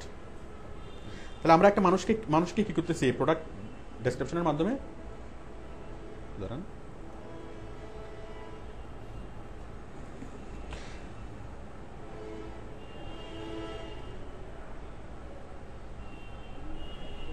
তাহলে আমরা এটার মাধ্যমে প্রথমে হেডিংকে দিয়ে মানুষকে ক্যাপটিভেট করতেছি, ঠিক আছে? হেডিংয়ের পরে ছবি দিয়ে মানুষকে বোঝাচ্ছি, তার মধ্যে সে কনফিডেন্সটা গ্রো করতেছে। দেন ডেসক্রিপশন দিয়ে তাকে আরও ভালোভাবে জিনিসটা সম্পর্কে বোঝাচ্ছি। বুঝার পর সে ইমপ্রেস হওয়ার পর সে কিনার ডিসিশন মেক করবে। যখন সে কিনার ডিসিশন মেক করবে, তারপর সে আমাদের কন্ট্যাক্টে যোগাযোগ করবে। আমি কি বুঝতে পারছি? এটা হলো প্রোডাক্ট ডেসক্রিপশন। তাহলে আমাদের প্রোডাক্ট ডেসক্রিপশনে কয়টা অংশ? হেডিং, ইমেজ, ডেসক্রিপশন এবং কন্ট্যাক্ট, এটুকুই। এর বাইরে আর কোনো কিছু দরকার নেই। এখন দেখেন, এখন আপনি যখন যে কোনো প্রোডাক্টকে যদি আপনি দেখেন, এখন আপনি খুব সহজে বুঝতে পারবেন যে প্রোডাক্ট ডেসক্রিপশনটা সঠিক নাকি সঠিক না, এটাকে আরও কত ভালোভাবে লেখা যাইতো, অথবা তারা কী কী ভুল করছে, ঠিক আছে? এখন আপনি অনলাইনে দেখেন, আমরা অনলাইনে কিছু প্রোডাক্ট ডেসক্রিপশন দেখি। আচ্ছা, তার আগে আমি বলি, আপনারা একটুকু মানে বুঝে গেল আমাদের যে উদ্দেশ্য, প্রোডাক্ট ডেসক্রিপশন রাইটিংয়ের উদ্দেশ্য কি বলেন? মানুষকে ইমপ্রেস করা। এখানে দুই রকমের মানুষ, একটা হচ্ছে যাদের এই প্রোডাক্টটা লাগবে তাদেরকে ইমপ্রেস করা, আবার যাদের লাগবে না তাদেরকে ইমপ্রেস করা। আমি কি বুঝতে পারছি? যারা কাস্টমার তাদেরকেও, যারা কাস্টমার না তাদেরকেও। আচ্ছা, এখন আমরা যতটুকু দেখলাম, আমরা প্রোডাক্ট ডেসক্রিপশন রাইটিং যতটুকু শিখলাম, এখন আমরা কম্পেয়ার করতে পারবো। যে কোনো প্রোডাক্ট মানে ডেসক্রিপশনের সাথে আমরা এখন কম্পেয়ার করতে পারবো, অথবা আরও কী করা যায় সেটা আমরা বুঝতে পারবো। আমরা আজকে ডিলে দেখি, gents full sleeve T shirt blue. বলেন হেডিংটা কি ঠিক আছে? হেডিংটা ঠিক আছে? এখানে আরো অনেক কিছু, এখানে কি কোনো গুণ আছে, ইমোশন আছে? তার মানে এখানে শুধুমাত্র gents full sleeve T shirt, এটা জাস্ট প্রোডাক্টের নাম, এখানে কোনো প্রোডাক্টের গুণ দেওয়া নাই। গুণ আছে? এখানে কোনো গুণও দেওয়া নাই, কোনো ইমোশনও দেওয়া নাই, আবার কোনো আর্টিফিশিয়াল ইম্পর্টেন্সও দেওয়া নাই, তাই না? এটাকে আরও সুন্দরভাবে ইয়ে করা যেত না? নতুন ডিজাইনের, আকর্ষণীয়, মনোরম, এরকম অনেকগুলো শব্দ ইউজ করা যেত, তাই না? বাট এখানে কোনো কিছুই কি করা হয়নি, তার মানে কোনো ইমোশন নেই। তাহলে আমরা কি স্পষ্টভাবে বুঝতে পারতেছি যে এটা কি, এখানে আরও কিছু করার ছিল। তার মানে এই কোম্পানির জন্য যে প্রোডাক্ট ডেসক্রিপশন লেখে, তার মানে সে কি অতটা পারফেক্ট না, তার আরও অনেক কিছু করার আছে, বাট এগুলো কি করা হচ্ছে না। যদি করা হইতো কোম্পানি সেল পারতো না। কোম্পানি এখন যে পরিমাণ সেল করে, যদি আকর্ষণীয়ভাবে লেখা হইতো, তার চেয়ে আরও বেশি পরিমাণে কোম্পানি সেল করতে পারতো। তারপর দেখেন ছবি, ছবি দিচ্ছে শুধু একটা, এটা কি ঠিক আছে? ঠিক নেই, কারণ ছবি ফ্রন্টে, ব্যাকে, হয়তো পিছনে তো কোনো ডিজাইন থাকতে পারে, তাই না? এই ডিজাইনটা সামনে আমি যেটা দেখতেছি সেই ডিজাইনটা পিছনে আছে কিনা সেটা আমার দেখাটা ইম্পর্টেন্ট না? পিছনেটা দেখবো, তারপর আমি কি ফেব্রিক্সটা খুব কাছ থেকে দেখবো, তাই না? অনেক এটার 4-5টা ছবি দিলে আরও ভালো হইতো, বাট এটা দেওয়া হয়নি। পণ্যের বিবরণ, ফেব্রিক 100% কটন, এই যে বিবরণটা কীভাবে লেখছে দেখছেন? হেডিং, হেডিংয়ের পরে বিবরণ, হেডিং, হেডিংয়ের পরে বিবরণ। Fabric, fabrication, size, ml, cleaning and care, but এখানে কোনো মোটিভেশনাল কথা লেখা নেই। এটা হচ্ছে স্ট্রেট ডেসক্রিপশন। এটা সাইজ কত, এটা সাইজ কত, এটা ফেব্রিক্স কি, এখানে মেশিন ওয়াশ করবেন না, ব্লিচিং করবেন না, এখানে হচ্ছে জাস্ট ডেসক্রিপশন, কিন্তু কোনো মোটিভেশনাল কোনো কিছু নেই। এগুলো দেখে কোনো মানে যার প্রোডাক্টটা নিতান্তই দরকার সে কিনবে, যার প্রোডাক্টটা দরকার নাই মানে ইমপ্রেস হওয়ার মতো কোনো কথা এখানে নেই। আমি কি বুঝতে পারছি? ইমপ্রেস হওয়ার মতো কোনো কথা এখানে আছে? তাহলে আপনি যদি এই কোম্পানির জন্য প্রোডাক্ট ডেসক্রিপশন লেখেন, আপনি আরও ভালোভাবে লিখতে পারবেন না? লেখা যাবে কিনা? এখন আপনি কোম্পানির সাথে যদি কথা বলেন, তাহলে কোম্পানিকে আপনি বুঝতে পারবেন যে তোমাদের এইরকমভাবে প্রোডাক্ট ডেসক্রিপশন লেখার কারণে তোমাদের প্রোডাক্ট সেল হচ্ছে একটা, বাট আমি যদি প্রোডাক্ট ডেসক্রিপশন লিখি তাহলে তোমাদের আমি 10টা প্রোডাক্ট সেল করে দিতে পারবো, কারণ আমি মানুষকে ইমপ্রেস করতে পারবো। এখন এগুলো, এই প্রোডাক্ট ডেসক্রিপশনটা এটা কোনো ইমপ্রেসিভ প্রোডাক্ট ডেসক্রিপশন না। আমি কি বিষয়টা বুঝতে পারছি? এটা হচ্ছে জাস্ট একটা প্রোডাক্ট ডেসক্রিপশন, একটা দায়সারা প্রোডাক্ট ডেসক্রিপশন, বাট এটা মানুষকে ইমপ্রেস করতে পারতেছে না, এটা ইমপ্রেসিভ না। এটুকু ক্লিয়ার? তা আমরা যা শিখলাম এগুলো যদি আমরা অ্যাপ্লাই করি, আমরা যা শিখলাম জাস্ট এই ফরম্যাটটা যদি আমরা অ্যাপ্লাই করি, এই ফরম্যাটটা অ্যাপ্লাই করে যদি আমরা সেই আজকের ডিলের জন্য কাজ করি, তাহলে আমরা তাকে আরও বেশি পরিমাণে কি বেনিফিট দিতে পারবো। সে এখন যদি 1 টাকা সেল করে, আমরা তাকে 5 টাকা সেল করার ব্যবস্থা করে দিতে পারবো, তাই না? আমরা মানুষকে অনেক বেশি পরিমাণে ইমপ্রেস করতে পারবো।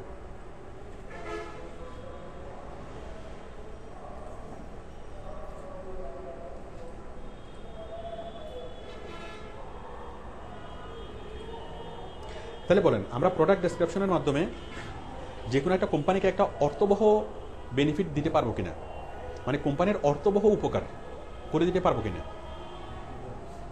পারা যাবে না। কোম্পানি যদি 1 টাকা সেল করে, আমরা তাকে 5 টাকা, তার 5 গুণ সেল করার আমরা ব্যবস্থা করে দিতে পারবো, ঠিক আছে? এখন আপনি যদি করতে পারেন, তাহলে আপনার স্যালারি কত হবে এটা কোম্পানির, এটা মানে ডিসাইড করাটা সহজ হবে না?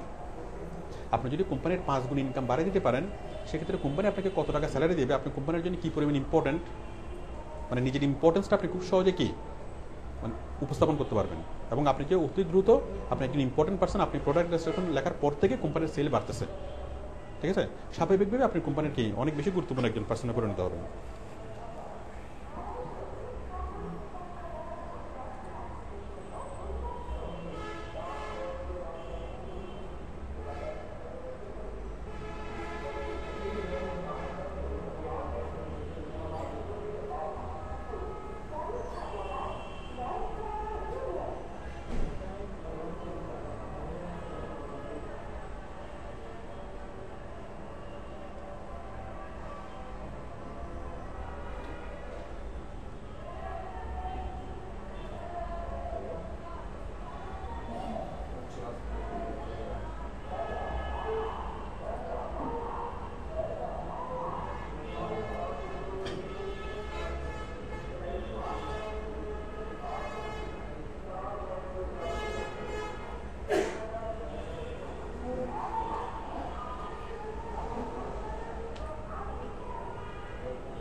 এয়ার সোফা, তাহলে কি শুধুমাত্র এয়ার সোফা, বাট এখানে অনেকগুলো শব্দ অ্যাড করা যেত। আরামদায়ক, স্মার্ট, তাই না? স্মার্ট, আরামদায়ক এয়ার সোফা।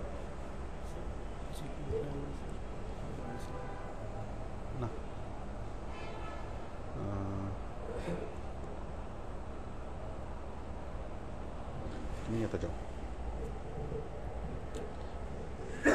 কাগজগুলো নিয়ে এসো। ঠিক আছে, তাহলে এখানে এখানে এখানে আরও কী কী লেখা যেত, যা আরামদায়ক এবং স্মার্ট এয়ার সোফা। তারপর ছবি আরও অনেকগুলো দেওয়া যেত। এটার উপরে একটা ছবি, এটা উল্টাই আরেকটা ছবি, এটার পাম্প মানে কোন দিকে যাচ্ছে, বাতাস কোন দিকে যাবে সেটার একটা ছবি, আর অনেক কিছু দেওয়া যেত। ঠিক আছে, তারপর এখানে যে ডেসক্রিপশনগুলো, এটা কিন্তু ইয়া করে লেখা নেই, হেডিং দিয়ে, ডেসক্রিপশনের কোনো হেডিং নেই, তাই না? হেডিং দিয়ে লেখা যেত, সহজেই পাস করে রাখা যাবে। হ্যাঁ, একটা গুণ আমরা পাচ্ছি, পাম্পিং মেশিনের মাধ্যমে সহজে পাম্প করা যায়, দুইটা গুণ আমরা পাচ্ছি।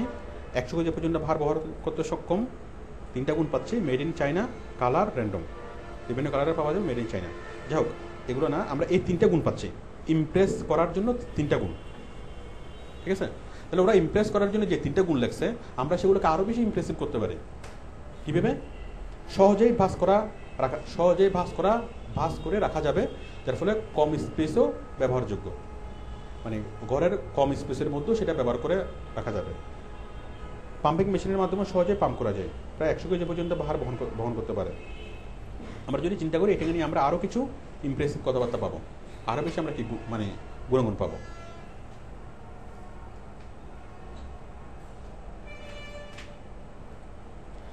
তাহলে বলেন, আমরা প্রোডাক্ট ডেসক্রিপশন যতটুকু শিখলাম, আমরা এটার মাধ্যমে খুব ভালো মানের প্রোডাক্ট ডেসক্রিপশন আমরা লিখতে পারবো। ঠিক আছে, যারা কোন ধরনের কোম্পানি নিয়ে আমরা কাজ করতে পারবো, যারা ই কমার্স কোম্পানি, যেমন askeddeal.com একটা ই কমার্স কোম্পানি, আমরা তাদের বিভিন্ন প্রোডাক্টের ডেসক্রিপশন লিখতে পারবো।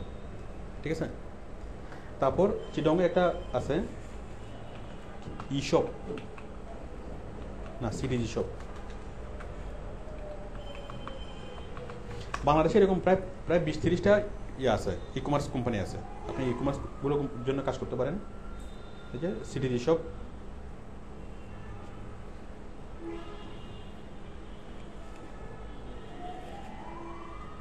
তাদের কাজটা ঠিকভাবে হচ্ছে কিনা আপনি দেখেন। টি শার্ট,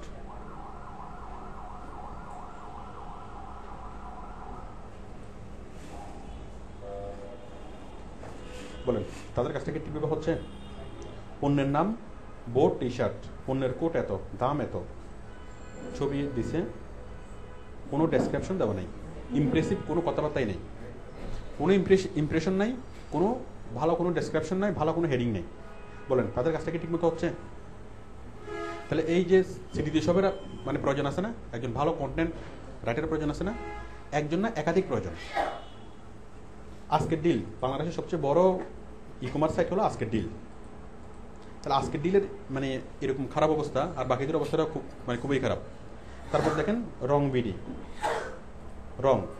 ওরাও অনলাইনের মাধ্যমে প্রচুর পরিমাণে সেল করে, কিন্তু দেখেন তাদের কোয়ালিটি, তাদের ডেসক্রিপশনের কোয়ালিটি দেখেন।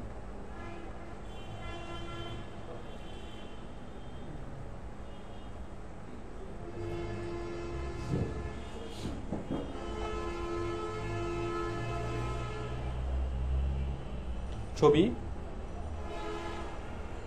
শাড়ি, SDL, বলেন বিষয়গুলোকে আপনাদের পছন্দ হয়েছে? মানে ডেসক্রিপশন কি আপনাদের পছন্দ হচ্ছে? মানে হ্যাঁ, এখানে তো কোনো ডেসক্রিপশনে নেই, পছন্দ হওয়ার মতো এখনো কিছু হয় নাই, কারণ কোনো ডেসক্রিপশনে তো নেই, কোনো হেডিংই নেই। এটাকে কি হেডিং বলা যাবে? হেডিংয়ের ইমপ্রেশন থাকবে তো পরে, বাট এটা কোনো হেডিংই না। ঠিক আছে, ইমপ্রেশন কোনো হেডিং হয় নাই, ভালো কোনো ইয়া হয় নাই, কোনো ডেসক্রিপশন নেই। হ্যাঁ, কোথায় কুইক ওভারভিউ? শাড়ি এত, স্ক্রিন প্রিন্ট, এমব্রয়ডারি, বলাকা, সিল্ক।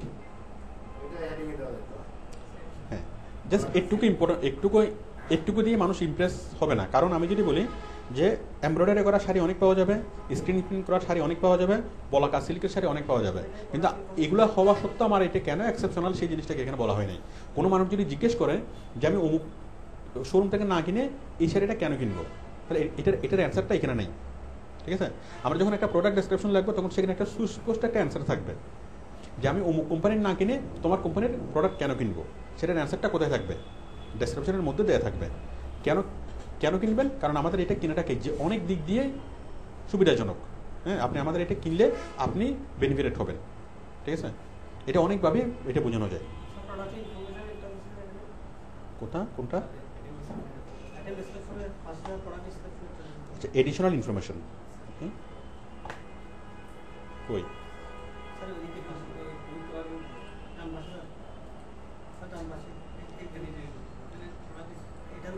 এটা যাই হোক, এখন তার মানে আপনি যতগুলাই ইসব দেখেন, বাংলাদেশে যতগুলাই কোম্পানি দেখেন, কারোই প্রোডাক্ট ডেসক্রিপশন ঠিকভাবে লেখা হচ্ছে না। এখন আপনারা যে কোনো ধরনের প্রোডাক্ট ডেসক্রিপশন দেখলেই এটা পেপারে মানে প্রিন্টেড হোক অথবা অনলাইনে হোক, এখন আপনারা খুব সহজে কি এটা খুঁতগুলো চোখে পড়বে, ভুলগুলো চোখে পড়বে, এবং ভুলগুলো চোখে পড়া মানে আপনার কনফিডেন্স বাড়বে যে আপনি যদি কোম্পানির জন্য কাজ করেন তাহলে আপনি তাদেরকে অনেক বেশি পরিমাণে বেনিফিট করে দিতে পারবেন জাস্ট এই জিনিসটাকে অ্যাপ্লাই করেই, জাস্ট একটুকু দিয়ে, তাই না? তো আমরা এক্সিস্টিং যারা ই কমার্সের কাজ করতেছে আমরা তাদেরকে সার্ভ করতে পারি। ঠিক আছে, বাংলাদেশে এরকম 15-20টা অনেক top rated e commerce site আছে, আমরা সেগুলোতে কাজ করতে পারি, নিজের একটা ই কমার্স সাইট খুলতে পারি, অথবা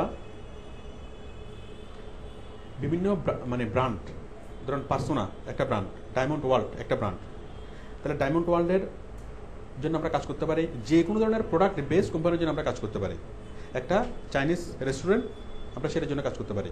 ঠিক আছে, তাহলে প্রোডাক্ট একটা চাইনিজ একটা খাবার সেটা একটা প্রোডাক্ট, একটা পোশাক সেটা একটা প্রোডাক্ট। ঠিক আছে, আবার একটা কোচিং সেন্টার সেটা একটা সার্ভিস, একটা নাপিতের দোকান সেটা একটা সার্ভিস, মানে যে কোনো ধরনের প্রোডাক্ট ওর সার্ভিস কোম্পানির জন্য আমরা কাজ করতে পারি। প্রোডাক্টের যেরকম ডেসক্রিপশন লেখার প্রয়োজন হয়, সার্ভিসেরও ডেসক্রিপশন লেখার প্রয়োজন হয়। সার্ভিস কি? একটা নাপিতের দোকান একটা সার্ভিস, তাহলে ওর জন্য এরকম কাট কত টাকা, সেরকম কাট কত টাকা। ঠিক আছে, আবার হেয়ার কালার কত টাকা। হ্যাঁ, হেয়ার কালার মানে একটা সার্ভিসের নাম, সার্ভিসের ডেসক্রিপশন, কী সার্ভিস দিবে এবং সার্ভিসের টাকা, ওটা একটা না ডেসক্রিপশন না? তাহলে আমরা যদিও বা এটিকে বলতেছি প্রোডাক্ট ডেসক্রিপশন, আসলে এটা হবে প্রোডাক্ট অ্যান্ড সার্ভিস ডেসক্রিপশন। অনেকে বুঝতে পারছি? একটা কোচিং সেন্টারের জন্য যদি আমরা লিখি, তাহলে একটা কোচিং সেন্টার সার্ভিস, অমুক ক্লাস, কী পড়ানো হবে, কীভাবে পড়ানো হবে, কী আছে না আছে সব কিছু লিখলাম, লিখে কি এটা একটা ডেসক্রিপশন। তাহলে যে কোনো প্রোডাক্টের জন্য আমরা ডেসক্রিপশন লিখতে পারি, যে কোনো সার্ভিসের জন্য আমরা ডেসক্রিপশন লিখতে পারি, এবং লিখে কোম্পানিকে আমরা টোটাল সেলটা আপ করে দিতে পারি। এটুকু ক্লিয়ার? তাহলে আমরা করে এটা দেশের মধ্যে যে কাজগুলো করতে পারি, আমরা দেশে ই কমার্স সাইটগুলোকে আমরা সার্ভ করতে পারি। 2 নম্বর হচ্ছে যে সকল কোম্পানি নিজেরা প্রোডাক্ট সেল করে, ওরা ই কমার্স সাইট না, ওরা নিজের প্রোডাক্টই সেল করে, যেমন একটা ফ্যাশন হাউস, ঠিক আছে, এই যে মেন্স এই জেন্টাল পার্ক, ক্যাটস আই, ঠিক আছে, তারপর হচ্ছে যে কোনো শোরুম, যে কোনো বিউটি পার্লার, এরকম যে কোনো ধরনের প্রতিষ্ঠান সবারই একটা ওয়েবসাইট থাকে, সবারই ফেসবুক পেজ থাকে। ঠিক আছে, যে কোনো ধরনের কোম্পানি হোক, যে কোনো ধরনের সার্ভিস প্রতিষ্ঠান হোক, আমরা তাদেরকে কী করতে পারি, ওয়েবসাইটে অ্যাড করতে পারি। তো এই ধরনের কোম্পানিগুলো শুধু বাংলাদেশে না, সারা বিশ্বব্যাপী আছে। আমরা বাংলাদেশের যে কোনো কোম্পানিতে কাজ করতে পারবো, সারা বিশ্বব্যাপী যে কোনো কোম্পানিতে কাজ করতে পারবো। বাংলাদেশের কোম্পানিতে কাজ করার জন্য সরাসরি কোম্পানির সাথে যোগাযোগ করতে পারেন, আর দেশের বাইরের কোম্পানির কাজ করার জন্য আউটসোর্সিংয়ের মাধ্যমে কাজ করতে পারবো। ঠিক আছে, মার্কেট প্লেসের মাধ্যমে। বাট আমাদের সব দিক দিয়ে আমরা ওপেন। বলুন, আমরা আজকে যেটুকু দেখলাম প্রোডাক্ট ডেসক্রিপশন রাইটিং, এটা নিয়ে কারো কি কোনো কোশ্চেন আছে? তাহলে আপনারা খুব ভালো মানের 2টা প্রোডাক্ট ডেসক্রিপশন লিখবেন। এটা হচ্ছে আগামী ক্লাসের জন্য অ্যাসাইনমেন্ট। ঠিক আছে, আর আমরা কন্টেন্ট রাইট করা শিখতেছিলাম, কন্টেন্ট রাইটের মধ্যে আমরা আজকে যতটুকু করলাম, আমরা আজকে আলোচনা করলাম ওয়েব কন্টেন্ট কি, ওয়েব কন্টেন্টের মধ্যে কী কী বিষয় ইনক্লুডেড, মানে কী কী আছে, এলিমেন্টস আছে ওয়েব কন্টেন্টের মধ্যে, text, audio, video, animation, program, image, এগুলো হলো ওয়েব কন্টেন্টের এলিমেন্টস। ওয়েব কন্টেন্টে এগুলো থাকে। আর ওয়েব কন্টেন্ট কয় প্রকার? ওয়েব কন্টেন্ট 6 থেকে 7 প্রকার। কী কী? 1 নম্বর হচ্ছে প্রোডাক্ট ডেসক্রিপশন। আচ্ছা, আমরা করছিলাম কি, এরপরে করছিলাম ওয়েব কন্টেন্টের বেসিক ওয়েব কন্টেন্টগুলো কী কী, product description, article, news report, press release, Facebook post, web page, এগুলো হলো ওয়েব কন্টেন্টের টাইপ। ঠিক আছে, এরপর আমরা দেখছিলাম কি বেসিক ওয়েব কন্টেন্টের বেসিক স্ট্রাকচার। বেসিক স্ট্রাকচারটা খুবই সিম্পল, প্রথমে হেডিং, তারপর ইমেজ, তারপর হলো কি ডেসক্রিপশন, তাই না? এরপর এটা কি বাড়তে অনেক কিছুই আসতে পারে, ওই ইমেজের সাথে ভিডিও আসতে পারে, অ্যানিমেশন আসতে পারে, আবার সবার নিচে লিঙ্ক আসতে পারে, অথবা কন্ট্যাক্ট আসতে পারে, এগুলো প্রয়োজন অনুসারে আসবে। বাট যদি বলি যে বেসিকটা কি ওয়েব কন্টেন্টের, বেসিকগুলো খুব সিম্পল। প্রথমে হেডিং, তারপর ইমেজ, তারপর কি টেক্সট, ঠিক আছে, খুবই সহজ। এরপর এটা মানে প্রকারভেদ অনুসারে প্রত্যেকটার বিষয় আলাদা আলাদা করে আলাদা আলাদাভাবে লিখতে হবে। তো আজকে আমরা শিখলাম শুধুমাত্র প্রোডাক্ট ডেসক্রিপশন কীভাবে লিখতে হবে। প্রোডাক্ট ডেসক্রিপশনের যে ফরম্যাটটা আমরা দেখলাম, প্রোডাক্ট ডেসক্রিপশন কীভাবে লিখতে হবে সেটা বুঝলাম। এবং প্রোডাক্ট ডেসক্রিপশন লেখার পর আমরা কাদেরকে আমরা সার্ভ করতে পারবো, আমরা কাদেরকে বেনিফিট করতে পারবো, যেসব আমরা মানে সে সম্পর্কে জানলাম। আমরা আগামী ক্লাসে শিখবো আর্টিকেল লেখার ফরম্যাট, আর্টিকেল কীভাবে লিখবো, আর্টিকেল লেখার জন্য রিসোর্সগুলো কীভাবে কালেক্ট করবো, আর্টিকেল লিখে আমরা কাদের কাজ করতে পারবো, কীভাবে কোম্পানিকে সার্ভ করতে পারবো, ঠিক আছে। তো এরকম আর্টিকেল লেখার কাজও প্রচুর আছে, news report, press release, Facebook post, web page, আমরা সবগুলো শিখবো, ঠিক আছে। তবে মেইন বিষয়টা আমাদের আজকে হয়েছে, আজকের ক্লাসটা যদি ভালোভাবে বুঝেন, আমরা আগামী ক্লাসে সবগুলো একসাথে আমরা শেয়ার করতে পারবো, ঠিক আছে। আমরা আগামী ক্লাসে এই 5টা একসাথে শিখবো, নেক্সট ক্লাস।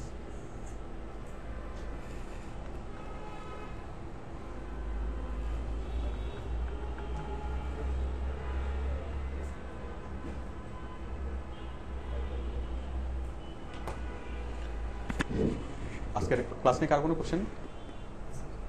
ওকে, সবাইকে ধন্যবাদ।